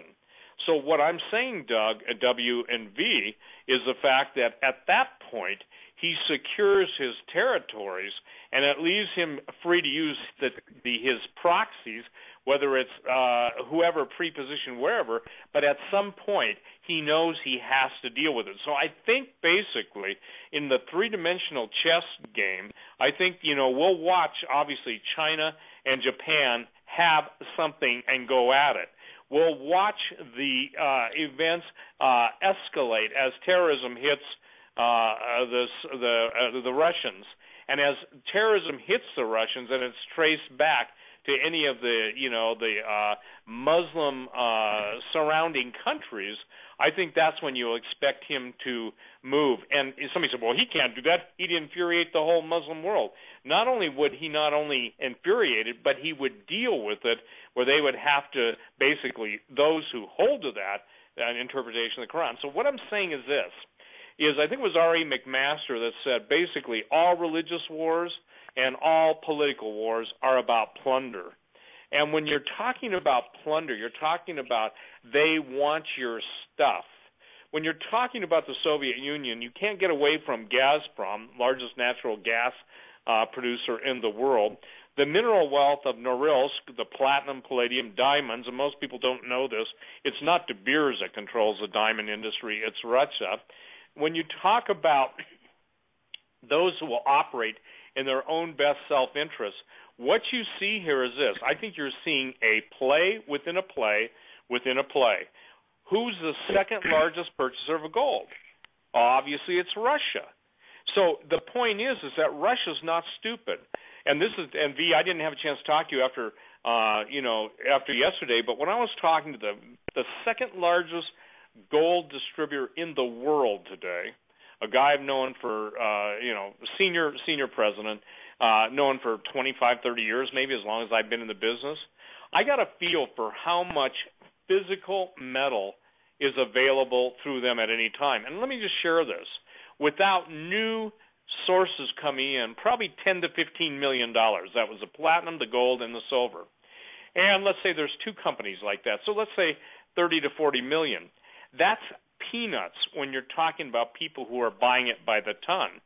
Fast forward to the Germans' request for the repatriation of their gold and the statement they've only gotten, 5 tons back. And then there was a story, I believe it was false, that claimed they had 37 tons. What people don't understand is the United States has no gold. The Federal Reserve, which was holding gold for all of the depositor nations, it's all gone because the two ruling families own it all. And I'm sorry, but it's he who owns the gold makes the rules. And not only that, we're now seeing the end of the reasonable food in America. And I want to deal with that, Doug, because people are emailing me. If, like the person who's the largest buyer for produce in the San Joaquin Valley for one of the biggest supermarket chains in the United States, says that oranges are going to $3 to $5 a piece, that hamburger is going to $5 a pound, and milk $10 a gallon, with the compression in the purchasing power that has taken place through the death of the middle class, people are going to starve. And when you take into account all the FEMA camps and everything else, and all of the railroad trains and all that's in play and in motion, you can see what's getting ready to happen. The greatest migration in history, I'm going to say this again, is going to be over fresh water and resources. People have to have fresh water to live, and they have to have food to live, and so to be able to exist. So what I'm saying is this. It all comes down to somebody says, well, I don't know about all this geopolitical stuff. Doesn't really affect me. Yes, it does. It affects you because it will determine whether you live or die. So, my take on it is that Vladimir Putin, who I think is probably the most brilliant military strategic thinker of our day right now, maybe only one Chinese general would I put up there equal to him. And if you look at what's happened to the United States military, it's not only been emasculated, it's been destroyed, and the nuclear forces have been basically decimated. And people don't understand that it goes back to a campaign promise. What America needs is a new military, and that should have been everybody in the Pentagon's clue, to basically understand what that means. You guys are going to go the way of the whole earth, and just as we've seen the veterans, it's all orchestrated to bring about a global conflagration. And what's disconcerting to me and very concerning to me is the fact that the average person outside of those who are listening to us worldwide and who are starting to get it tonight do not understand the lateness of the hour. For the past 20 years, prepare. But there comes a time when the time for preparation is over. And then it's initiate all that you have. Like I put on my website tonight, when I get told by a publisher the stuff has hit the fan, it's time to duck and dig in, and he's in a position of privileged information, they're not grandstanding now. V will tell you this. Even the rich guys that he knows and the powerful people he knows, these guys are all at it. They're all at it. They are in motion out of the country. They're in motion into their secret lairs or underground. They're all in motion now. And the stocks that are being sold is sold. So I'm going to turn it over to V. Go ahead, V. Hang on just a second. If I can just interject something here, just to address something, Steve, to address something you said, and this goes with something that W said. Just want to make it clear, and I think you'd agree with me on this. Putin, everywhere he looks, where he sees Saudi faces, Saudi headdresses, he's not fooled. He knows who is behind the mask. Every mask, he knows who the hidden hand is. We are that hidden hand. The West is that hidden hand. The fact is, the key thing is Putin is not fooled, and we should not be foolish ourselves. When Putin, not if, but when Putin does strike back, and he will, for example, the way he did in Benghazi, it's going to be upon us and our interests just as much as our attacks on Putin. The attacks by proxy were against Russia. So we're going to feel a hurt here at home, even if we're not hit directly at home. I just wanted to make that clear to address something, Steve, you said earlier on. I just wanted to throw that in there. Go ahead, V, and I'll turn it over to you. Just to highlight also what just Doug said, Putin absolutely knows it's the U.S. In fact, that's why he kicked U.S. aid out of Russia completely. And if people don't know who USAID is, USAID, they're a non-governmental organization. Basically, they're a CIA front group. And they're the ones that go into these countries and foment color revolutions, all sorts of divisive tactics that they use in order to quell the population against the government in the hopes of overthrowing the government. They're the great at recruiting malcontents, and we've seen that with that Russian rock group that was arrested and thrown in jail. But it's absolutely true. He knows who the enemy is, and if we keep pushing, he will respond, and there will be a response. I totally believe that. And back to what Steve was saying in terms of the banksters bugging out, I'm telling you unequivocally, yeah, they really are. They are operating from various locations. They are digging in. They are getting out. The stock market is rigged. It's a joke, folks. I've said it multiple times. The Dow is overvalued by at least conservatively by 67%. So you can imagine how much of a false bubble the whole entire stock market is.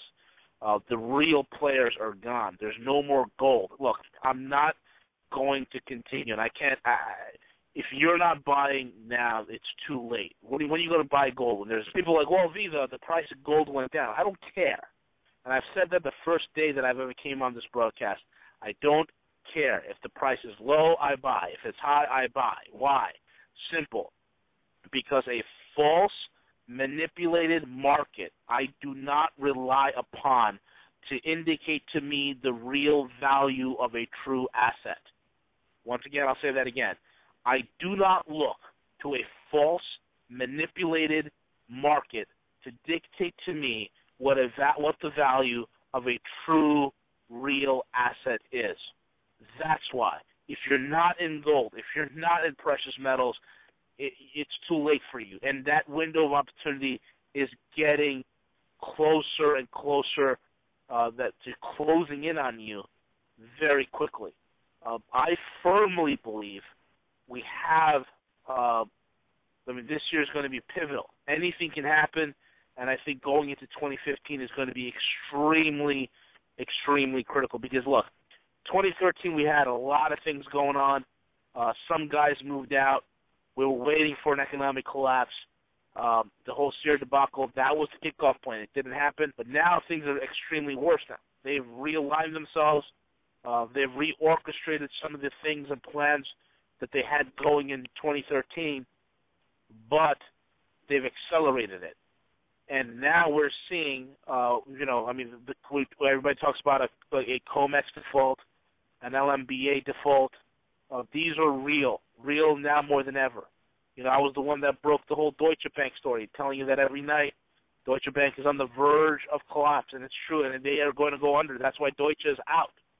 Deutsche is one of the manipulators in the commodities market. They're out. J.P. Morgan is out. So a lot of the heavy hitters are out. They don't want to, what do they know that you don't know?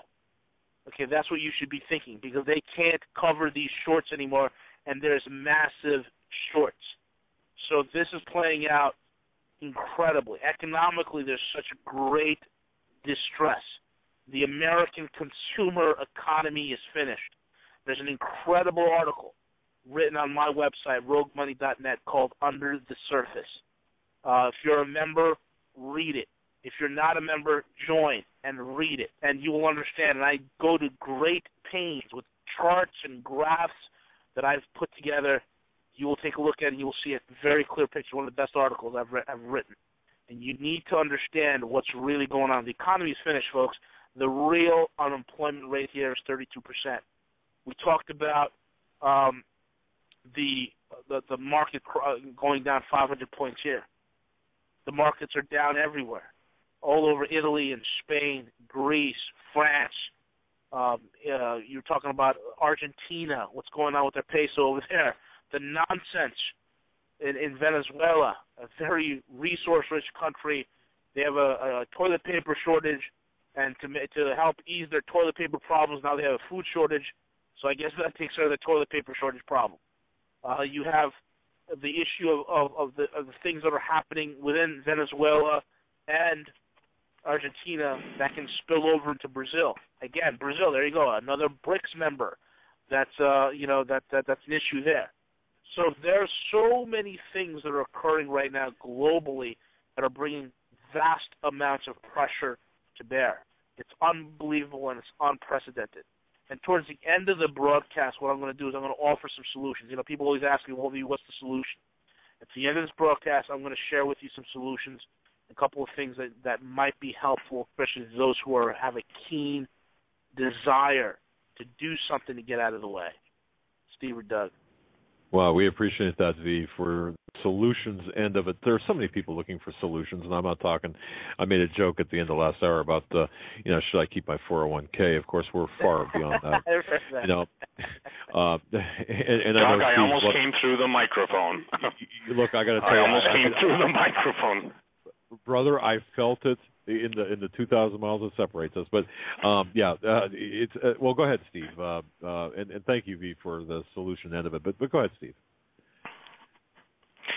Well, first of all, in the basic survival plan, you've got to ask yourself, how do your basic services get delivered to you? I just had Shannon. I sent her an email to ask her where she's at. But here's what she said, and this is just indicative. I want everyone to put into their thought process tonight, right now, how will you make it if everything you're currently using at this point doubles in price?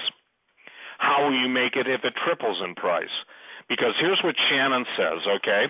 I think she may be in Michigan. She said, Steve, I hope you get this before you hit the air tonight. Major alert. Propane has hit $5.50 a gallon with a maximum purchase of only 200 gallons, and they will fill when you're at 20% paid up front. They're saying, the propane company, there is a shortage. We burn through 3 1,500-gallon tanks in a year. Do the math. People, it doubled overnight, and the tipping point of no return.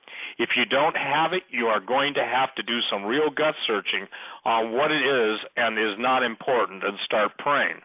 Well, see, this is the thing that I really can't understand. And this is the toughest thing, okay? As one of the founders of the preparedness business multiple decades ago, I find it's interesting because, most of us all through our business life or our professional life or family life, we've got health insurance. We've got to have it, obviously, because the cost of medical care is so prohibitive. We've got life insurance, so if anything happens to us, our spouses and our families are taken care of. But that's insurance. Assurance is a whole different thing. And we're talking about the basics, Doug, of food and water and staying warm.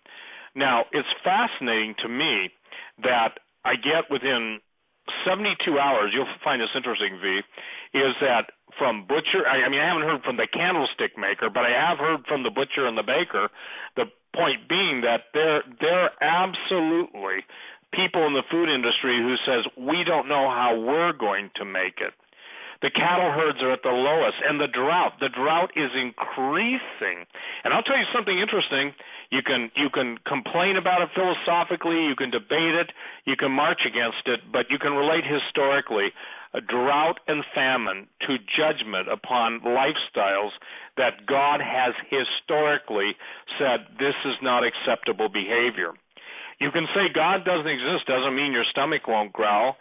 You can say I don't want to obey God, doesn't mean you're not going to be thirsty.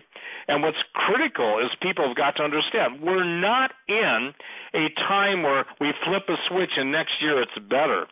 I think if you look at the Coriolis effect, when you flush water down the tube, you see, or down a drain, it starts to spin on the outside. It's slower than it's spinning on the inside.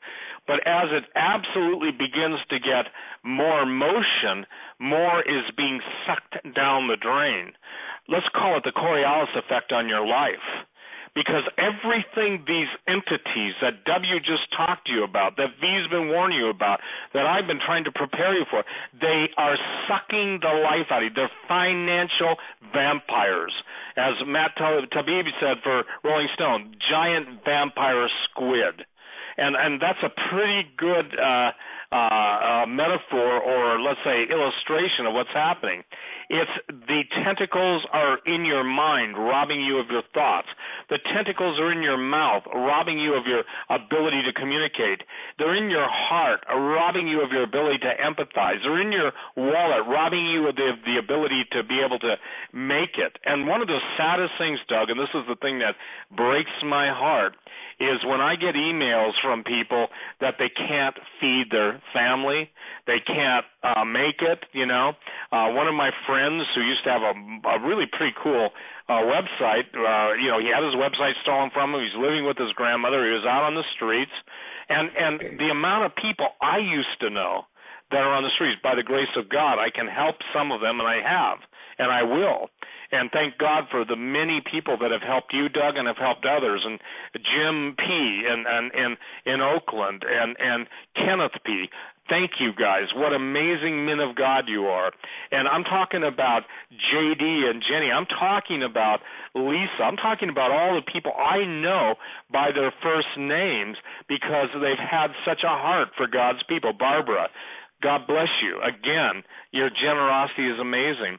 But you see, the thing that's happening is that the powers that be and the forces that are in motion are so great that only the living God can basically enable those of his kids who have the faith and have the ability to make a difference to make a difference. You see, it's not good enough to say, God bless you, brother. What we're trying to do is help people. First of all, at this point, V made an important point. My guess is that given the postal frustrations, you all heard the postage is going up to 49 cents first class, and all of the issues that are coming down with the cyber attacks, you've got to know the day is coming when there will be no delivery of any packages or any ability to get delivery for a period of time. And by the way, Doug, I talked to my friend Tina today, who has been a friend of mine for years, that they sell satellite phones. And people say, well, how am I going to communicate when, well, I say this, for those of you that have family around the country and want to be able to communicate, the last phone systems that go down will be the satellite phones. And somebody says, well, is it really necessary? I said, well, it is if your communication process is important. So, the satellite phone store, they've got a special on. I mean, they've lowered the prices. I remember when the satellite phones were first out, I mean, they were like $15, $19. Now they're down to $9.99 and $50 a month for 50 minutes. Believe me, on a satellite phone, you don't call and talk about your favorite team. You call and check on someone's well-being. The stories, I've told the story on talk radio. My wife, when she went down to Canyonlands on an ill-fated canoe trip with her sister and her friend, they overturned, not my wife, but her sister's canoe overturned, and because she had a satellite phone, and this was a miracle, even the park ranger said, there's no way you can get a satellite signal out of here. Well, they had a satellite phone, and by the grace of God, I was able to get a plane in the air, get them rescued out of the middle of nowhere. And if any of you have ever been in Canyonlands, Utah, floating the river, you can get into a place that's nowhere. So the point is that if those of you who are interested in that, go to my website, stevequayle.com. Now, why I'm making this pitch is this. I'm getting emails all the time. How do I stay in contact? How do I stay in contact? Well, the powers that be are going to do everything they can at some point to disrupt. You may only have 1 minute, 5 minutes, 10 minutes, an hour, a half hour. I don't know the timing to communicate with your loved ones and say, I'm okay. But everybody needs to have a plan, and they need to have that plan in place, and we're running out of time. The very first two things of any preparedness plan are plenty of water, a water filter, and storage food. Food. Somebody said, well, what should I do? Should I pay off my mortgage or buy some food? I said, will you be happy if your mortgage is paid off and you die of starvation? And I'm being serious. So, I I cannot express to people. The day of my pleading, warning, and informing is coming to an end. The day of your pleading, informing, teaching is coming to an end, and at some point there is no longer any more, if you say, opportunity to warn, to encourage, to empower, to basically swift kick in the keister to try and get people to move. And so what we're trying to do for people is to sort out all these different factors. It's just like gold and silver. I get calls all the time, people, and this is true, and they say, well, I can't get my silver or gold. I've been waiting months. If you're waiting months, you're dealing with the wrong company. Somebody said, well, how come you can get it? I tell people this. I will pay what I have to pay to get my clients what they have to get.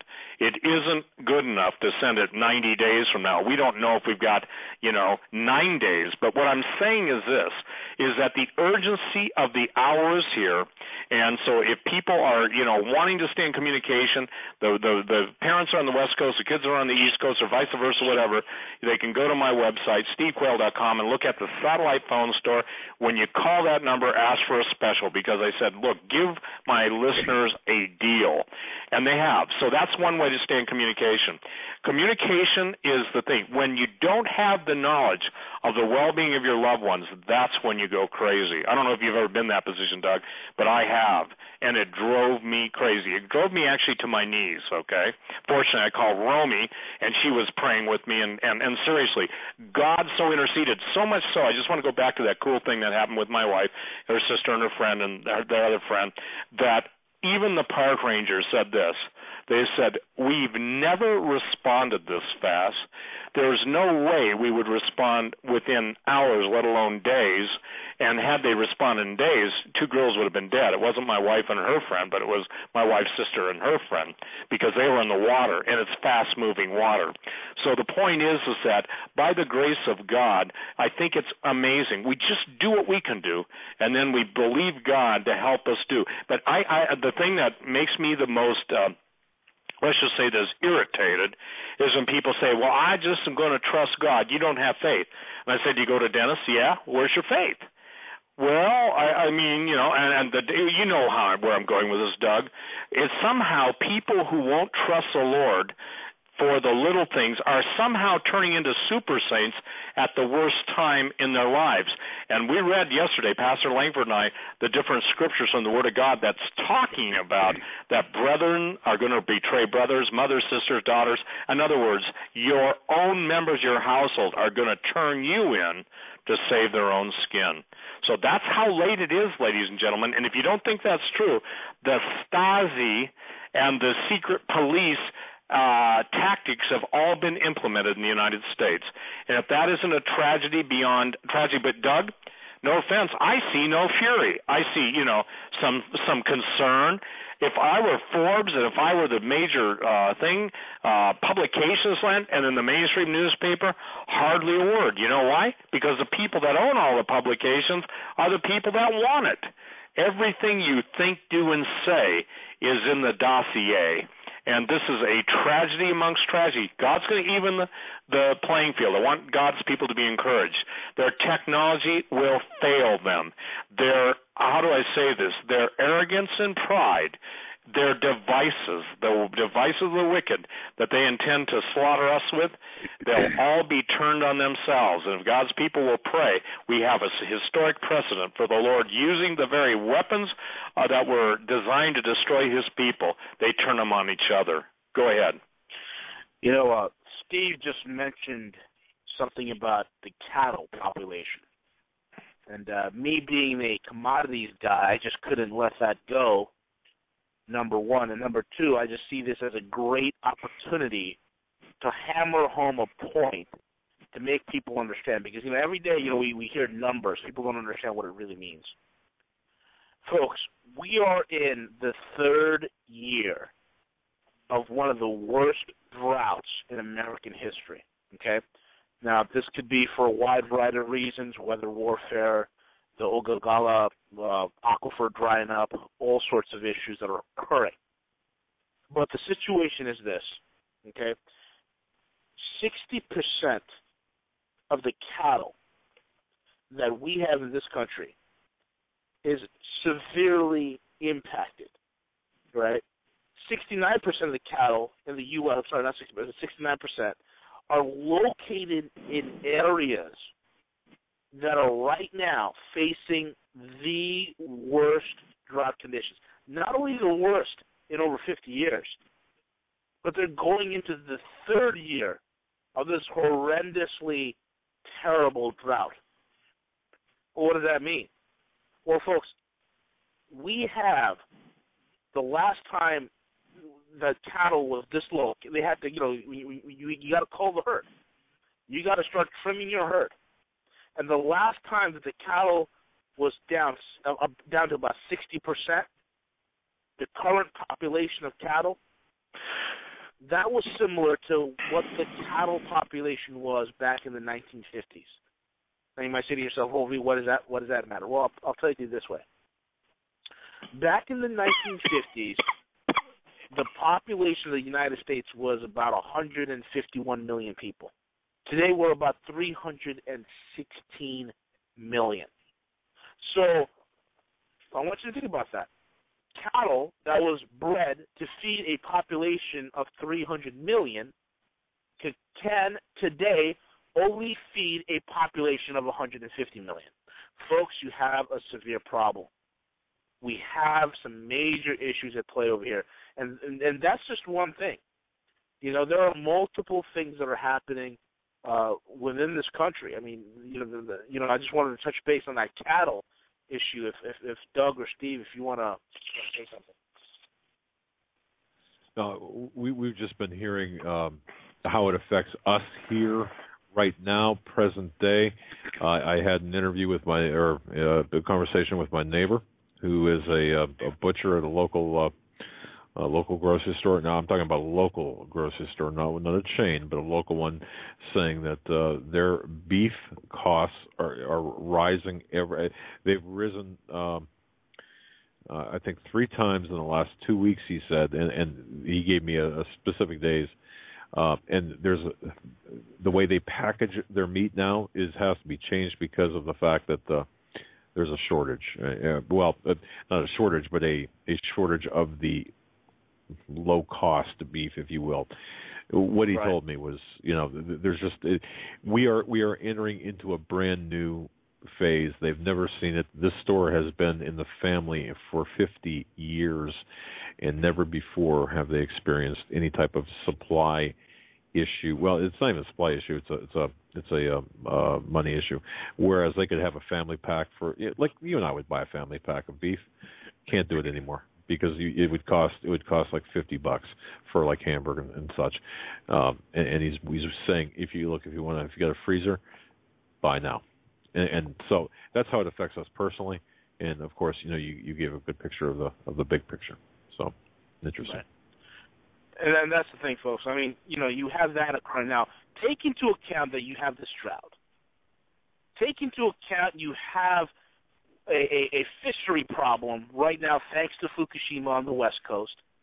And I'm sure that some of you might have forgotten the whole Gulf oil spill and how that's affected the sea life there. Now you take all these pressures on our food supply. You multiply that by the fact that you have a dollar that is rapidly losing its purchasing power. A dollar that soon will be worth nothing. Folks, if you want to talk about the perfect storm, if you want to talk about the fact that we have the most ill-prepared nation in the world, it's incredible. Just this past week, there was tremendous amounts of information and protests and venting that was occurring in Davos, Switzerland. One of the biggest things that they were talking about was the NSA spy scandal, was the fact that the NSA snooping scandal with the cell phones, the emails, and all those things. And I believe it was one of these mainstream news channels. I don't know if it was, I think it was MSLSD, not MSNBC, but I call it MSLSD. During the Davos interview with one of the congresswomen that was talking about the issue with the NSA snooping scandal, all of a sudden the congresswoman gets cut off and says, "This breaking news," and we go into Justin Bieber. That is exactly what the problem is. We are not paying attention to the real issues. We're not keeping focus that there is a massive, high-stakes chess game that is happening right now all around us. And people need to understand. They need to get a real good grasp that this is not business as usual. This is not a cycle. This is not anything but a total and complete paradigm shift that is about to occur in their lifetime right before their eyes. Gentlemen. All right. Yeah. Well, we're up against the top of the hour break. Now will be a great time to take it. I'm going to throw you guys back on hold. We'll be right back after these short messages. Folks, you're listening to the Hagman and Hagman Report on this Friday, January 24th, 2014, with our special guest, the Guerrilla Economist. His website is at roguemoney.com and stevequail.com. Steve Quail. It's roguemoney.net, by the way. Roguemoney.net, stevequail.com. And we'll be right back after these short messages. Also, a program note, don't forget on Sunday we will be joined here 8 p.m. to 11 with Steve and Pastor David Langford. We did a show last Sunday. If you missed that, go back and listen again. It was so important, and I'm assuming this Sunday will be just as good, if not better. Oh, assume not, it will.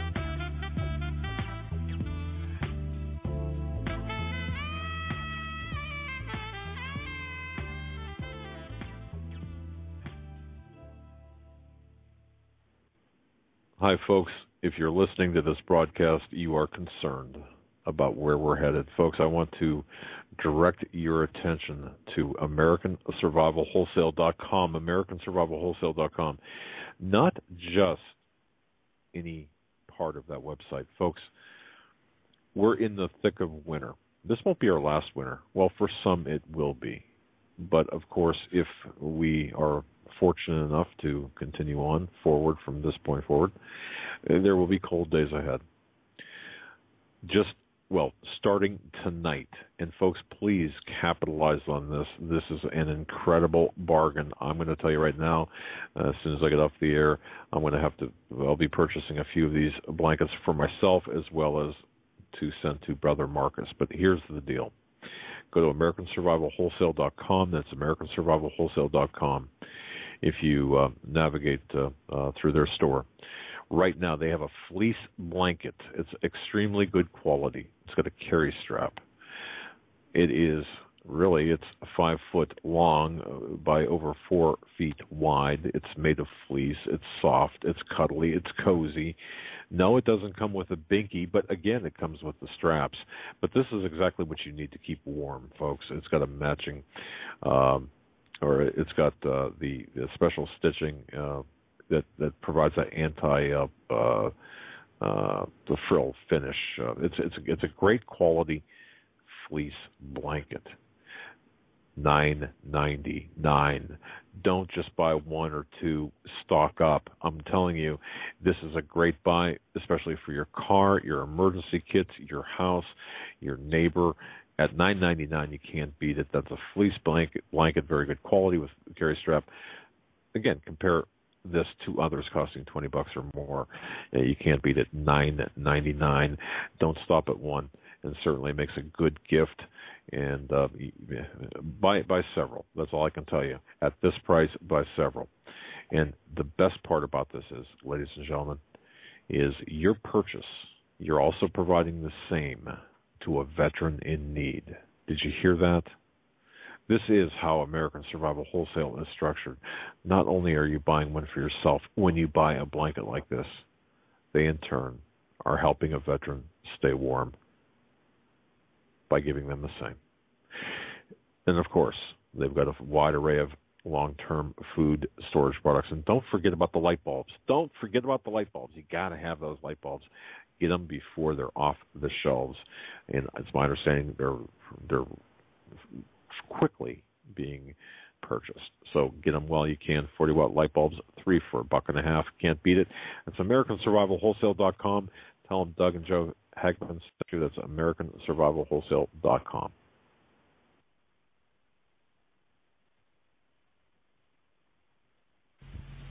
If I were the devil. If I were the devil. If I were the prince of darkness, I'd want to engulf the whole world in darkness, and I'd have a third of its real estate and 4/5 of its population, but I wouldn't be happy until I had seized the ripest apple on the tree. So I'd set about, however necessary, to take over the United States.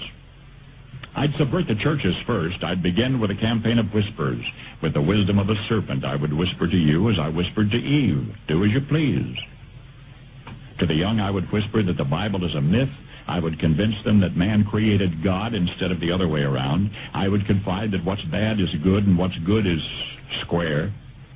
And the old I would teach to pray after me, Our Father, which art in Washington. And then I'd get organized. I'd educate authors in how to make lurid literature exciting so that anything else would appear dull and uninteresting. I'd threaten TV with dirtier movies and vice versa. I'd peddle narcotics to whom I could. I'd sell alcohol to ladies and gentlemen of distinction. I'd tranquilize the rest with pills. If I were the devil, I'd soon have families at war with themselves, churches at war with themselves, and nations at war with themselves, until each in its turn was consumed. And with promises of higher ratings, I'd have mesmerizing media fanning the flames. If I were the devil, I would encourage schools to refine young intellects, but neglect to discipline emotions. Just let those run wild. Until before you knew it, you'd have to have drug-sniffing dogs and metal detectors at every schoolhouse door. Within a decade, I'd have prisons overflowing. I'd have judges promoting pornography. Soon I could evict God from the courthouse, then from the schoolhouse, and then from the houses of Congress. And in his own churches, I would substitute psychology for religion and deify science. I would lure priests and pastors into misusing boys and girls and church money. If I were the devil, I'd make the symbol of Easter an egg and the symbol of Christmas a bottle. If I were the devil, I'd take from those who have and give to those who wanted until I had killed the incentive of the ambitious. And what'll you bet? I couldn't get whole states to promote gambling as the way to get rich. I would caution against extremes in hard work, in patriotism, in moral conduct. I would convince the young that marriage is old-fashioned, that swinging is more fun, that what you see on TV is the way to be. And thus I could undress you in public, and I could lure you into bed with diseases for which there is no cure. In other words, if I were the devil, I'd just keep right on doing what he's doing. Paul Harvey. Good day.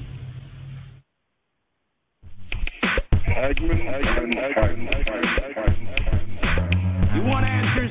I think I'm entitled. You want answers? I want the truth. You can't handle the truth.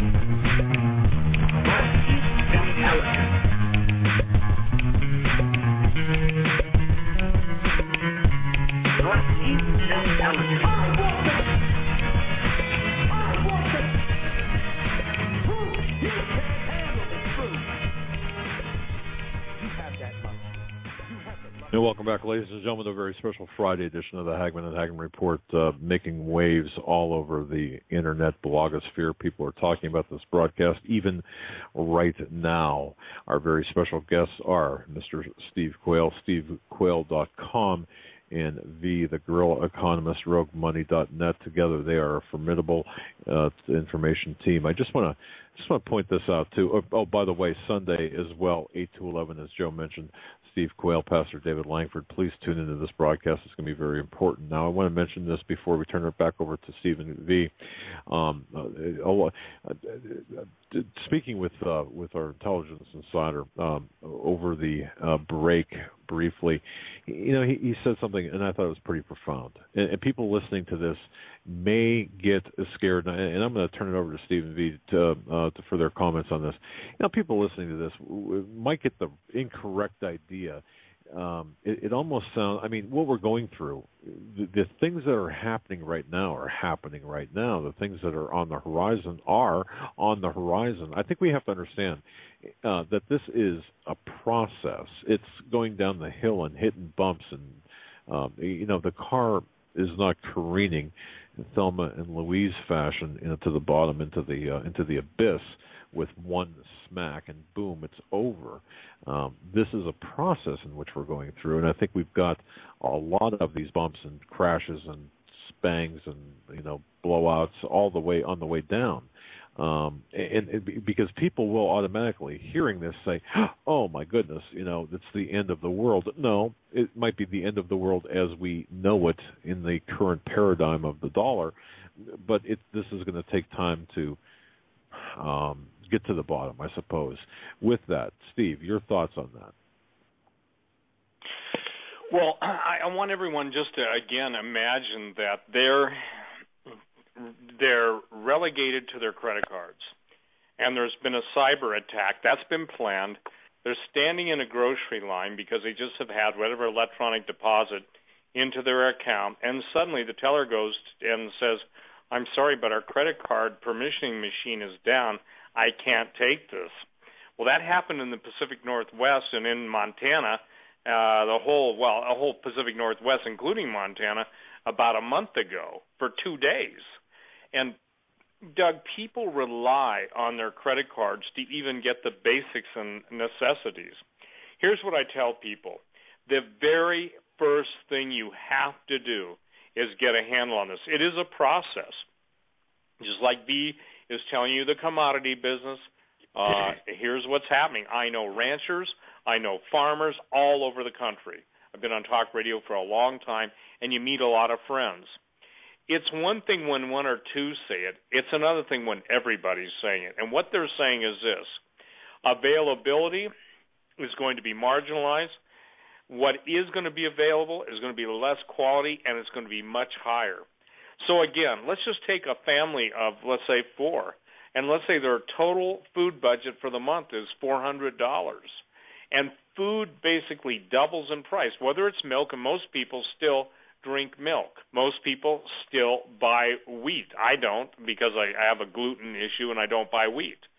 But the thing, and I don't drink cow's milk. But the point is that the majority of people will be forced into the boxes. Now, the boxes are what every supermarket sells, whether it's macaroni and cheese or you name it. And they're going to be forced to eat new, I would say this, experimental cardboard. Experimental cardboard is my definition of food that has no nutritional value, but it looks like it might be worth eating, maybe even tastes like it might be worth eating, but you don't know the genetic concoction. So here's what I'm going to tell everybody tonight. The perilous nature of the times demand that everyone look at their food reserves and absolutely increase them to the degree you can. If you only afford 4 cans of soup or 5 cans of soup each paycheck, then buy it, because at the end of a month you'll have 20 cans of soup or whatever it is. The point is that it's going to get impossible. When panic happens, and we saw the panic, good night, we saw the grocery shelves just stripped in West Virginia of water. And isn't it an interesting thing, Dub, that we saw the lame excuses being given and then a new secret chemical introduced in? Again, here's the bottom line for me, and I'm going to turn it right over to V. The bottom line is this. They want to kill 5.5 billion people. Somebody sent me an email. What purpose is gold if we're going to get nuked? Because even the cities getting nuked doesn't mean you are going to automatically die and go up in a flame of glory. You're going to have a medium of barter and exchange. If the Lord so leads you out of the country, that gold bar may be just that which gets you to someplace safe. It's for barter. I've told a story of a woman who mocked me, Doug, for talking about the precious metals. I've told it a couple times, but it's still worth repeating. And that very night that she was mocking and making a big deal out of it, and she called to apologize a couple days after that, but she said God gave her a dream, and she and her daughter were, I think, running to a place of safety. They were running either from Montana into Idaho or Idaho into Washington, I forget. And they came across a Russian border guard. Now, this was years ago, okay? And he simply asked her, "What will you give for your life?" And the lady said, "Well, I have some silver." And he said, "Silly woman or foolish woman, silver is for your food, gold is for your life. She called me a couple days later and apologized. She said, I judged you, and I didn't realize. Again, I want to make it clear. Jesus had to flee into Egypt until the time when he was allowed to go back to the Holy Land because they sought to kill him. When he was in Egypt, or that place he fled to, he lived on gold, frankincense, and myrrh that was provided for him by the Magi. I remember as an early radio broadcaster, I used to get the religious people. They made me vomit then, they make me spew now, okay? You're not trusting God. And I said, well, wait a minute. And so I took it to the Lord one night. And I never had thought of that. I never, in all my defense of the parable of the talents and everything, I never thought of that Jesus lived on gold, frankincense, and myrrh for 2 years, and those were the most precious commodities. Here is the disconnect. I'm going to turn it right over to V, with your permission, Doug, unless you want to say something, and I don't want to take the show, but here's the issue, okay? People will trust in liar's paper. V's telling you what's going on with the Bundesbank. Months and months ago, we're telling you what's going on in the world financial system. Yet people will sit with a stamped envelope coming in once a month saying you have this many shares of this and many shares of that. And at the end of the day, no offense, you're not even going to be wiped out because the envelope's not big enough to use as toilet paper. That may sound crass to some people, but Venezuela, as V said, toilet paper becomes a moot point when you got nothing going in one end because you don't need anything for the other end. If you're starving, toilet paper's last on your list. So what I'm saying to everyone is this. Be consistent. Do not say that which the Lord God of heaven created and set just measures with is a lack of faith. Your lack of faith is what keeps you from doing anything positive. And I'll say this. The cry of the wives and children will go up to heaven like at no other time in history because people were too busy watching those bloody bowl games. And I just had a thought. Isn't it interesting? The bowls of God's judgment. I never thought of this until just now, but wouldn't it be interesting if it starts with the Super Bowl? Because that would be a bowl of his judgment, and God allows things to happen, and he is his own counselor. I can't say, now, Lord, I'd like to know why you did that. No, I know what sinful men do to bring the judgment of God.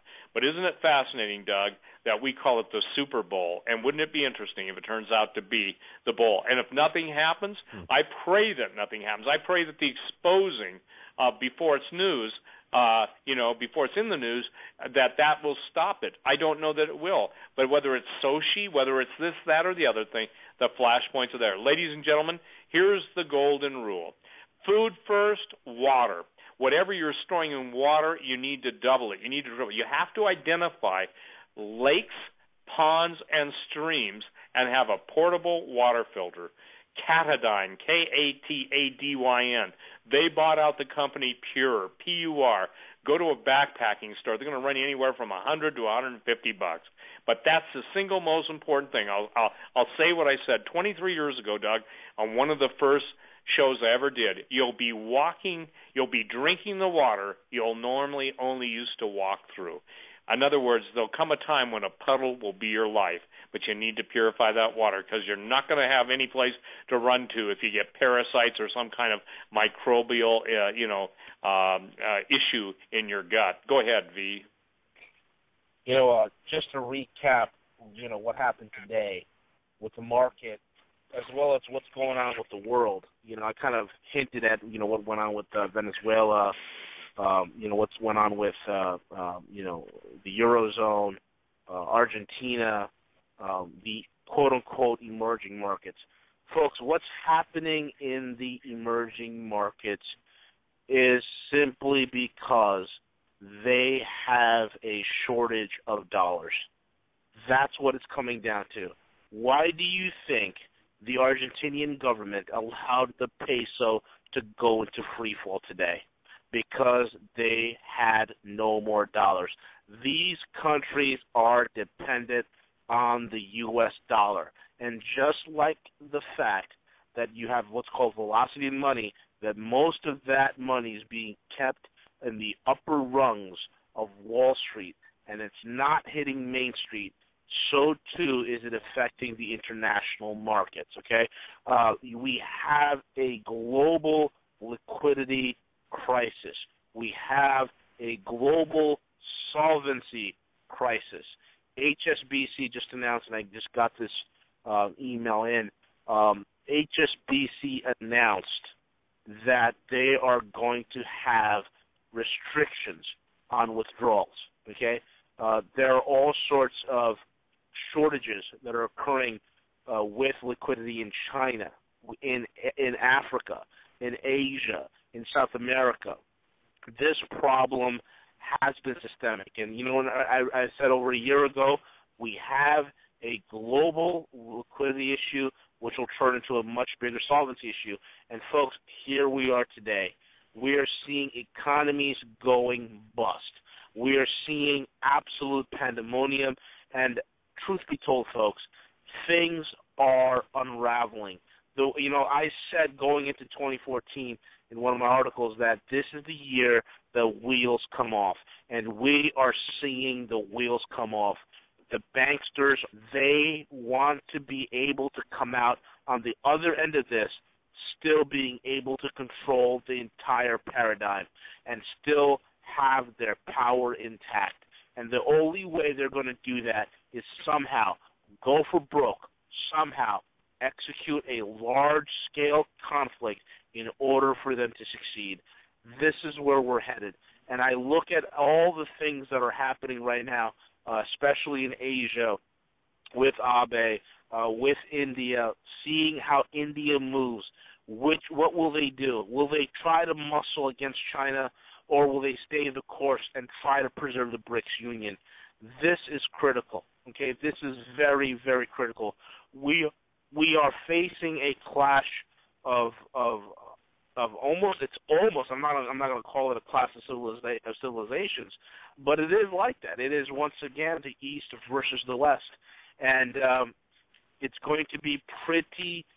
And not interesting is an understatement, but it's going to be pretty incredible to see what transpires, because look, we're all on borrowed time. People, ask me, hey V, when's the collapse? Folks, you're living in it. We are in an unofficially collapsed economy. Okay, you have 10.6 million Americans that are receiving unemployment benefits right now. You have 92 million Americans permanently out of the workforce. 92 plus 10.6 million is 102 million Americans. Folks, that's 32% of the population that are not productive. 32%. That's the real unemployment rate. Your inflation is over 9% currently, but they'll tell you, oh, yeah, it's only 2%. And what's going to happen? This is very, very systemic, because the Fed did the taper. Guess who picked up the slack for the Fed's taper? This is something you won't hear anywhere else. It was Japan.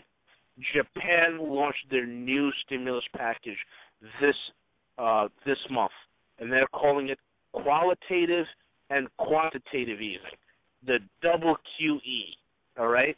And they've picked up the slack because most of the emerging markets in Asia have been surviving off of Chinese manufacturing and the U.S. Fed stimulation. That's being cut a little bit. So Japan's picking up the slack, number one. And number two, you better believe Japan's buying the bonds on the back end. And just like the Fed is doing what it can off balance sheet to help stabilize Euro banks. And that's why we've had that, congressman from Vermont, Sanders, questioning Bernanke, saying, "Hey, where's the money? Where's the, how much money are you giving to the Eurozone?" And he said, "No, he won't tell him." So this is what's happening, folks. All right, this is what's happening. We are to say that the banking system is robbing Peter to pay Paul. Oh my God, it's beyond that. It's gotten to be critical, and it's going to be pretty interesting to see how exactly the entire global system gets realigned as it moves to conflict, because that's where we're headed. Doug, you want to add something? No, it's just a very sobering. Well, it's just very sobering, V, to look at us, look at our position where we are right now, and V, there's no walking this back globally or even on a national level, is there? Impossible. It's mathematically impossible. The level of systemic debt and toxicity makes it impossible to walk anything back without defaulting, without having the political cojones to do so. All right, and that's kind of what I figured. And Steve, let me ask this because I know you followed this. One of the things that we did not discuss tonight was Edward Snowden, and perhaps did he, Steve, to your knowledge or any of your sources, is it possible that Snowden had given not just infrastructure information or program information to Russia and China, but perhaps information that would be of a, well, I can say a delicate nature, perhaps to our enemies, to Russia and China? Well, I would guess absolutely to Russia. Now, Russia would be smart enough not to share with the Chinese. They'd share parts of it, but not all of it. And I think Snowden has got to be seen for who he is. I see him as a direct fulfillment of the word of the Lord that I was given years ago, Doug. And here's the fascinating thing, isn't it? We're on your show tonight talking about Russia and China, the potential for a nuclear war, Japan and China saber-rattling, all the other issues we've talked about. And years ago, I said, before America is destroyed by the Russians and the Chinese, God is going to show the sins of the leaders to the people and the people's sins before their God. Now, the sins of the leaders, good night, everything from Benghazi to Fast and Furious to the lies. And I think what people have to understand is this. There is no reasonable expectation of truth from the mainstream media, so why in the blazes does anybody listen to it in the first place? I'm serious, okay? If the whole world lies in the evil one, and that's what the Bible says, and the media is totally controlled, distorted by the very prince and power of the air, the quote, we talk about the airways, why would any child of God listen to that? Why would they not listen? And they do. Obviously, they're hungry for the truth. People listen to your broadcast and other broadcasts where they're getting the truth and getting it in a biblical context. But why would they not? Why would they continue to put on mind control? I remember when I first started talking about infrasonics and electromagnetic mind control and heard from thousands of people across the country who suffer and are tormented. And by the way, Pastor Langford and I are going to be on with you Sunday night, and we're going to pray for those people. And I just talked to David this morning, and we're going to have communion worldwide again. And we're going to believe that God's going to work miracles in his people's lives. And those of you who aren't his people, many of you are going to become his children because God's going to show you amazing grace. So that's what's in store for Sunday night. I don't know exactly where we're going, but I know we're going where the Holy Ghost leads us. But Snowden is a direct fulfillment of the word of the Lord. That man, in my opinion, deserves a Nobel Peace Prize. How about giving it to him instead of the entity that got it, that bragged about he's really good at killing people? Excuse me, where is the disconnect between peace and killing? You know, this makes me sick. I mean, every day you can see the card being played for what it is. When Jesus said, "Nation shall rise against nation," this is pertinent and germane. That word is ethnos against ethnos. Never in the history of the world has so much race baiting been put into the public sector. The knockout game, all of the police brutality. And again, I told everybody that police brutality was coming because they've got to turn the police against the people and vice versa, because they're the brown shirts and ultimately they're the ones that get taken out by Big Brother. And isn't it fascinating, Doug? We've got 50-some thousand Soviet Special Forces troops in this country, maybe more than that, and yet Putin won't allow one U.S. serviceman to go into Sochi to protect our interests. Why is that? Because he knows better. And I want to share this because, V, you know this for a fact because of the people you know at HSBC, but one of my intercessors, Beata, just sent this. She said some HSBC customers have been prevented from withdrawing large amounts of cash because they could not provide evidence of why they wanted it. the BBC has learned. Who the hell are they? And I say that, Doug. Hell is a fair word, okay? It's not swearing, you know?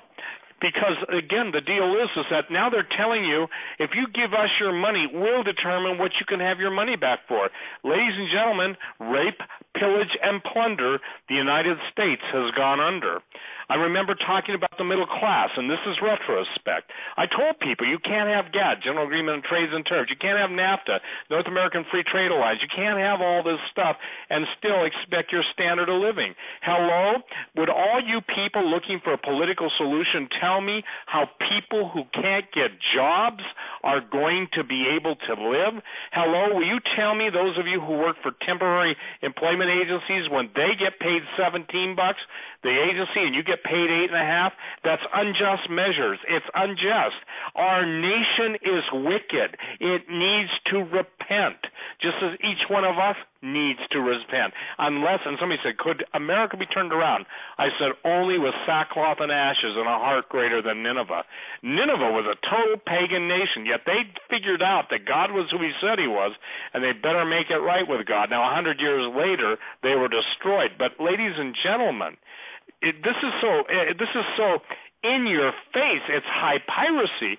HSB customers have been prevented from withdrawing large amounts of cash because they could not provide evidence of why they wanted it, according to the BBC. I got an email tonight, Doug, from one of our listeners, and he went to withdraw $2,000 from B of A. $2,000, okay? And he was told he couldn't have it. And he said, but I took it out of one account in your bank and I'm putting it in another account so I can have it. I'm going on vacation for some reason. It took the manager to give the okay, and the manager finally said, well, we determine who gets their money or not. That arrogant... Well, I can't say that word. Well, Steve, it's here in my hometown. I had a conversation, hypothetical, of course. I was talking to a greeter at a bank, kind of like a greeter at Walmart, and I asked, I said, if I was to write a check for $5,000, for example, not that I was going to, but if I was going to do that, do you have the money here? And she said, no, not at all. And I said, well, where is it? And she said, it's out in circulation where it should be. And this was, I don't know, probably 2 months ago. But the fact of the matter is, yeah, you can't. You have to call ahead if you want anything of significance. Now, that's not true. I'm sure there are exceptions to this.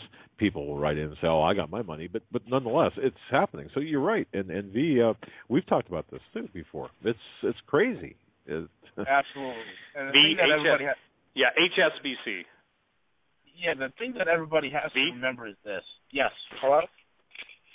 Hello? Yeah, go ahead. I'm sorry. You're good to go. I apologize. No, the thing that everybody has to remember is this. When you go to, like, one of these banks, like Bank of America, you're trying to withdraw funds, and the manager tells you, well, we determine who gets what. Folks, you have to realize, I've told you before, when you deposit money in a bank, you are just an unsecured lender. It's no longer your money. When will the masses finally understand that? When will you begin to realize that you just can't take your hard-earned money, put it in paper, and deposit it at a bank that has a huge potential of taking everything you own? Now, this is critical, folks. You know, last time I was on, I talked about the Dodd-Frank. Okay, we talked about Dodd-Frank. And Dodd-Frank is a major, major bill, and that's the bail-ins. And 2014 is going to be the year of bail-ins. Well, they've beta tested in Cyprus. The world didn't see a peep. They beta tested in Poland when Poland took 50% of its pension funds. They're going to do it here. And every single Western country, the United States, the UK, Canada, Australia, New Zealand, has a bail-in measure already in place. The Eurozone was the first to do it with the ESM. So this is coming here, folks. So in other words, when you look at all the contracting is ready, number one, for a massive swipe of everybody's wealth, and number two, for some sort of a major conflict. And the problem that I'm having is that I'm trying to convey to the population that the bureaucracy wants war. The bureaucracy wants your money. The bureaucracy wants to control you, where you go, how you spend, when you spend, and what you get. This is critical. And we are seeing the very tentacles of control that are getting tighter and tighter. 2014, you're going to see some of the most insane things happen, not only on a global scale, but also on a local scale, especially in the realm of finance. Watch for the coming bank failures. Wow. What yours is theirs. That's the motto, Doug. And, you know, people say, well, you're a little, quote, paranoid, Steve. Listen, they don't need to fly the American flag. They fly the skull and crossbones, okay? The thing is that I don't think people understand what that means. When you move from a secured lender to an unsecured lender, the bottom line is that's where everything came down into play in Iceland. And in Spain, we saw AB in Japan just claim that if there's any dormant accounts, they're going to seize it. And they figure there's $5.3 billion equivalent in yen in a dormant account. Guess what? That's about $10 trillion too little. So what they're going to do is they're going to grasp at straws. But ultimately, there needs to be a reset. And that reset isn't the one that's floating around the Internet. It's not going to make Iraqi dinars instant millionaires of people. You know, again, it's fascinating, Doug, because I get those calls every day, and people say, well, you're wrong, Steve. And I say, I pray for your sake I'm wrong. But I can tell you this, when an intelligence agency sets up a financial scam, it's not with the intention of making you money. It's with the intention of trading you something worthless with a promise it's going to be worth more. And see, it's like that. It's like there is no sense. There is no sanity. And when I tell people, I've literally told people, what you just said, you know what they say to me? How else do I put it? Well, obviously you put it in metals, you put it in something, even in cash. Well, my bank won't give me cash. Then write a cashier's or get a cashier's check and go put your money in another bank who will. And before you go to that bank, interview them and ask them what their policies are. Can I be blunt? We're dead. We are, no, I can't say that. That's too blunt. We are dead on our behinds. We are just dead donkeyed, stupid, and lazy. And I find it in all of the years I've been in the precious metals business, and that's 30-some years, okay, dealing with financial issues for different people. The number one reason that keeps them from moving is they would rather lose their money than take responsibility for it. It doesn't matter if it's a dentist, a doctor, $400,000, $800,000, $1.2 million, $1.3 million. They have almost a defeatist joy in having lost that money instead of basically being able to have it in their hand. Here's the basic thing. Gerald Celente found this out. If you can't touch it, you don't own it. It doesn't matter what the guarantees are. It does not matter. And Doug, again, I go back to my original question. Most people have become, I sit in line and I watch, 90% of the people, 9 out of 10, buy groceries with credit cards. Maybe it's for the points. I don't know. People buy coffee. You know, I'm not a coffee drinker, but I drink iced tea, and nothing against coffee drinkers. I'm just saying that everybody's paying $2.50 or whatever the coffee price is with a credit card. And I've never seen that before. And then if people understood the debit cards and how they don't just take the amount of money on the on the debit out, they take multiples of that, then I don't understand people that simply won't take charge of that which God has given to them. You go to the parable of the 10 talents. You know what? There are more people being guilty of hiding the talents that the Lord has given them than those who are taking charge. I agree with V. People say, well, I bought silver. It was $30. Now it's $22. Why did you tell me to buy silver? I said, I didn't tell you. You came to me and told me God told you to buy it. I said, do you think maybe God knows a little bit longer than your attention span what's going to come down? And see, this is the point. In a barter economy, which we go to, when the stores aren't open, how are you going to get what you're going to need? If you need medicine, look, if a farmer pharmacist knows that at day one his store is done in the normal realm of business, he's going to take his stuff and he's going to go, and I'm not talking about stealing, I'm saying he owns his inventory. Anybody who owns their inventory is going to take it and go someplace safe, because that's the thing that they have to trade at some point for a commodity, whether it's a cow, a chicken, a turkey, an egg, whatever it is, they have something to barter. We have so been absolutely plundered in our thought processes that most people simply don't have what I would call common wisdom or street smart, because if they can't write a check, or more importantly, if they can't run through a credit card machine, they don't know how to transact business. And by the way, I talked to my gold trader tonight, and he sent me an email. I think I sent him a text at 2 o'clock in the morning the other night. He says, "Don't you ever sleep?" I said, "No." I said, "I'm waking you up on purpose." Well, I didn't really wake him up on purpose, but I told him, I said, "Be ready Sunday night, because if things go really bad over the weekend, I have some people that I want you to get in the market."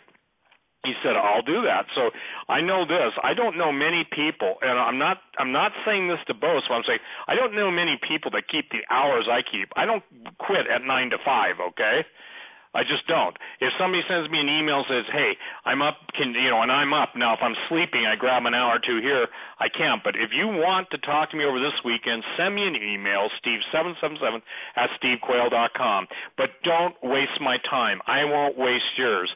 Don't ask me the same question that Doug, teasingly asked me, what should I do with my 401 IRA, Keogh, whatever. If you're asking me that question, you're calling the wrong guy. Because, again, you may have only heard me for the first time, but if you can't touch it, you don't own it. You do not have it in your hand if you have a paper claim to anything. Go ahead, Doug.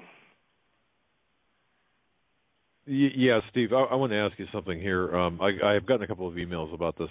Now, we know the Fed's out of gold. We know that there's no gold in the United States. How are Steve Quayle's vaults for gold and silver sales? Are you pretty well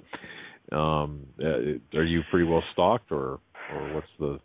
Well, sure, and I'll make this. I don't keep, and this is a good point, because just so anybody would know, I ship out of Dallas and I ship out of L.A. I don't keep that gold or silver, okay? But let me share this with people so they understand.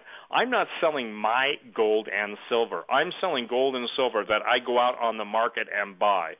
Once I buy it, I move it into a vault space so I can ship it from that vault space to whoever. It's obviously easier for me to ship from Dallas to the East Coast or L.A. to the West Coast than it is to ship from Montana. Now, sometimes if people buy, onesie-twosies things, the better question should be, how can I get it when other people can't? And this is the key, Doug. I do not play in the market with people's money. If I have to pay $100 over an ounce of gold, you're going to pay $140 over an ounce of gold. If I have to pay $2 over for silver, you're going to have to pay $3. If I have to pay $10, you're going to pay $12. So what I'm saying is this.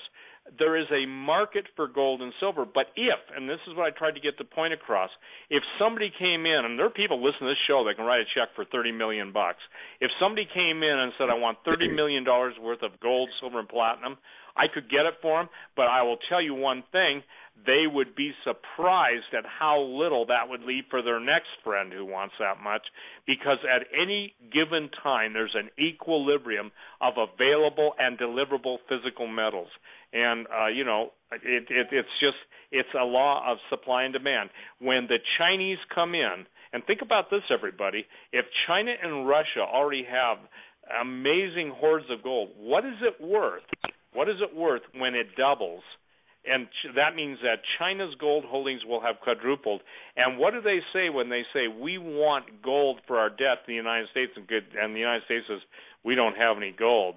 What happens when every nation in the world that has trusted us to store their gold wants their gold and we don't have it? I'll tell you what happens. That's when everybody turns on America. And basically, you talk about piranhas eating a piece of raw meat, it's going to be worse than that, because the United States, and I said this years ago, will become a hissing. We already are. The contempt for the United States, especially under this administration, has risen to a new crescendo.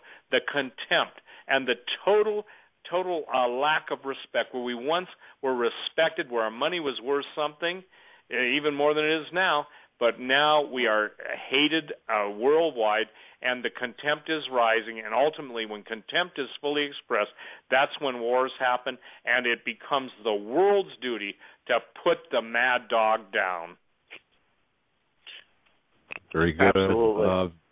V, let me ask this. Where do you think, and we've talked about Sochi, we talked about China and Japan, with a lot of places here. What would, well, you wake up Monday morning, what wouldn't surprise you? What headlines wouldn't surprise you waking up Monday morning? Just give me a couple, your thoughts. Headlines that would not surprise me.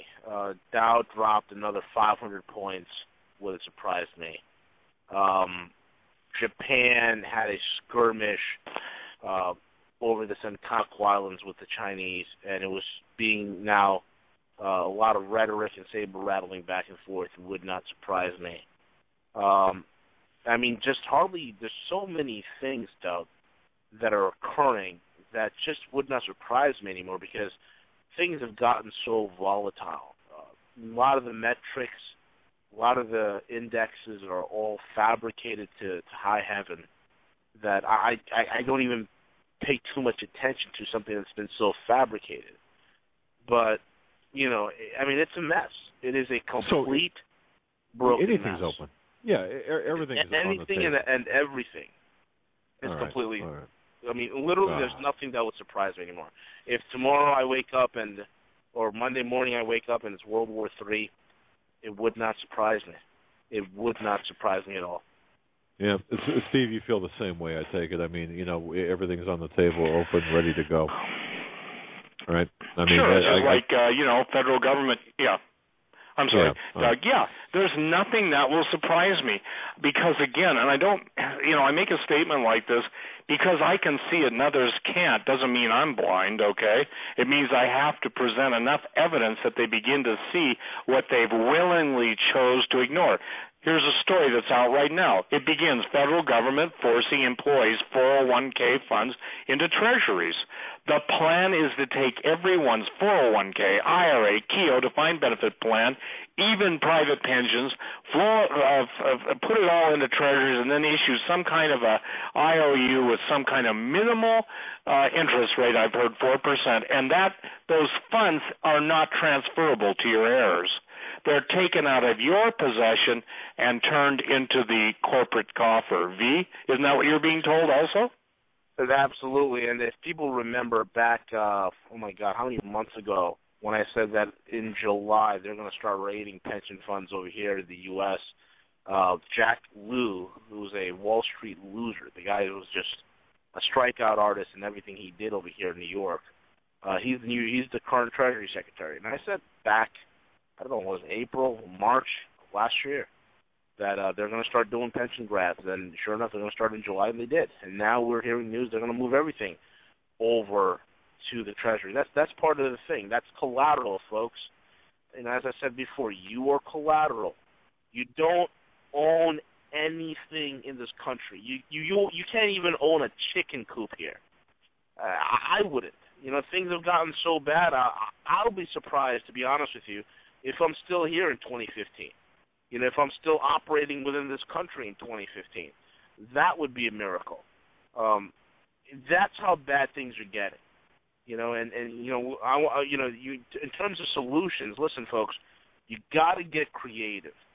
Okay, the banksters are very creative in setting up a system that is not fair. The system is rigged. It's not fair. It's not designed to make you prosper, but to make you into a slave. But they expect you to play by their rules. And one of the best things I've learned in working down here in New York is to break all the rules, but don't break the law.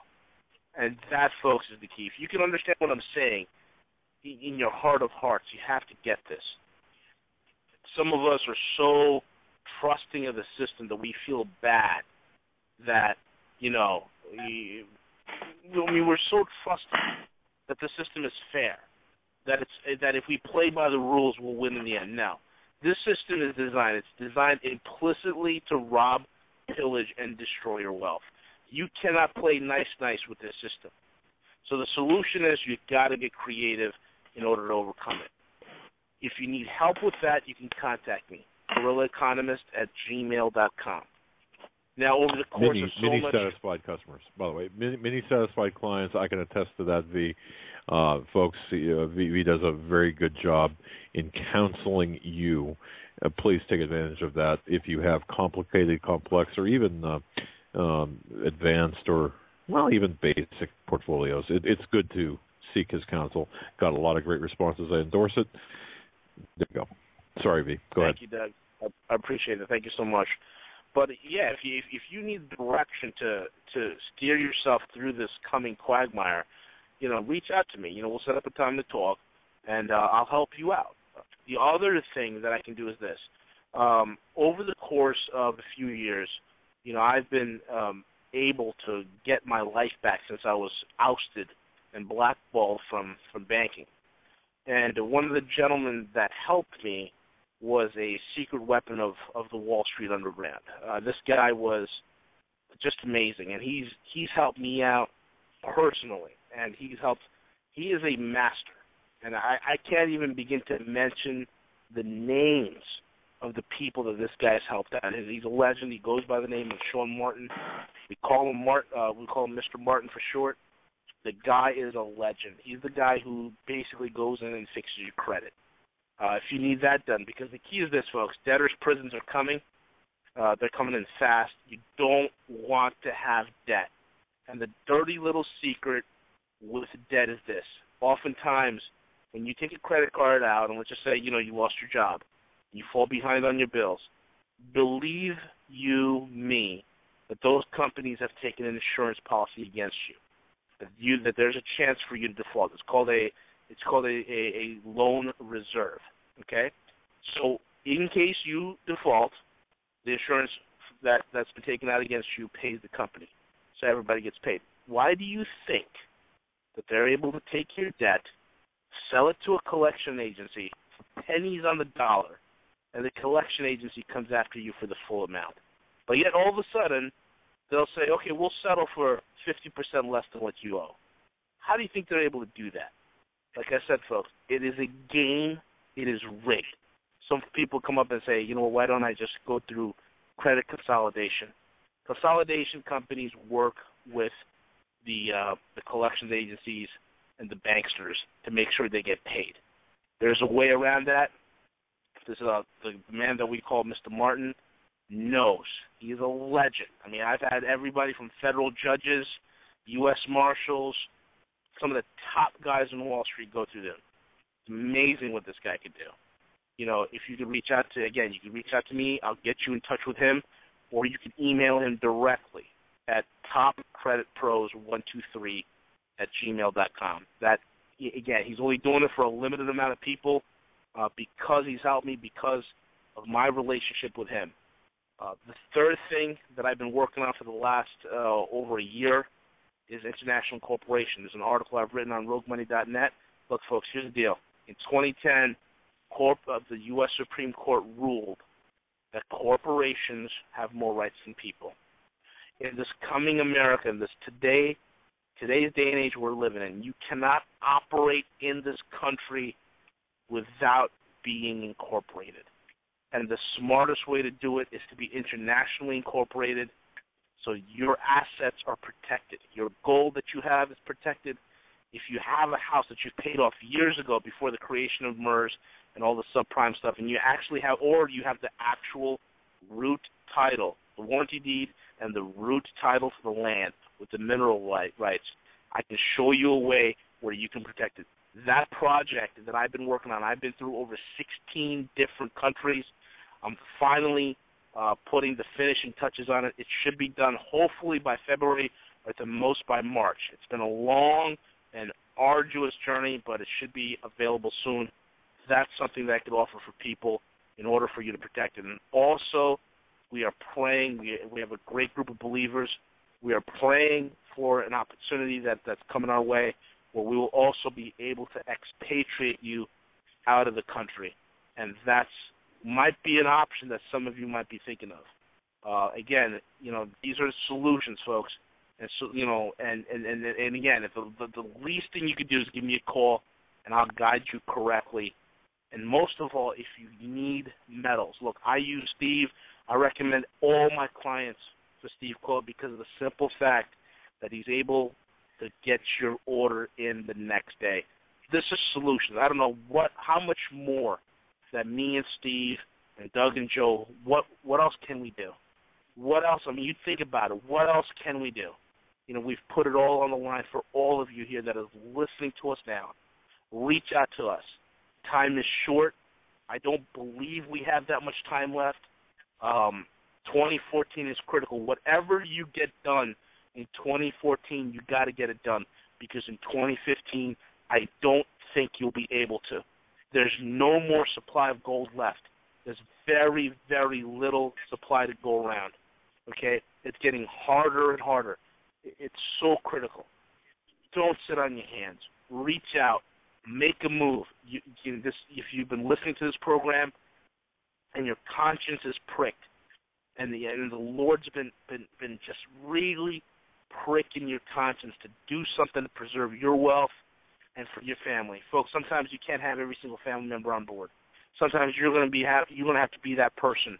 You're going to have to be that Noah or that Joseph that goes ahead and begins to build and implement a plan of action that's going to save their hides, because you can't sit on your hands and while everybody else does. You got to have to take action. Now's the time. Steve or Doug? Yeah, Steve, last word for you. We're up against the close of the program. You got 2 minutes, my friend. Well, I think that, again, ladies and gentlemen, you're almost going to have to be in a 360-degree alert phase. As we're closing out tonight's show, Doug, and just for the record, it's the 24th of January 2014, China said Friday, just minutes ago, it has begun issuing warnings to foreign military planes entering its self-declared air defense zone over the East China Sea and heightened tensions with its neighbors, especially Japan. I expect a shoot-down or a takedown of some kind probably this week. My concern is this, and again, ladies and gentlemen, for those of you that need to communicate, and this is what I've come to the conclusion, not everybody's got time to get a ham radio license, and ham radios will be difficult to be able to run. Look at getting a satellite phone for those of you that are separated by great distance. For those of you that are traveling to South America, sat phones make a lot of sense. They've come down in price about half. Go to my website, stevequayle.com. And Doug, for anybody that wants to get metals, again, I'm concerned with getting them to the people, because I'm concerned that at any minute, when the threshold for stress increases in the current administration, or at the point that the bankers feel it's time to pull the plug. When the plug is pulled, there goes your shot. You can be sitting with, 10,000 in the bank or 10 million in the bank. It isn't going to do any good, because at that point, you're going to be just another depositor who gets either a form letter or a recording. Move while you can move. Be responsible. Jesus said, the children of this world deal more wisely with one another than the children of light, and to make friends of yourself of unrighteous mammon, meaning the money and stuff, because he who's faithful in the little things will be faithful over much. Tune in, ladies and gentlemen.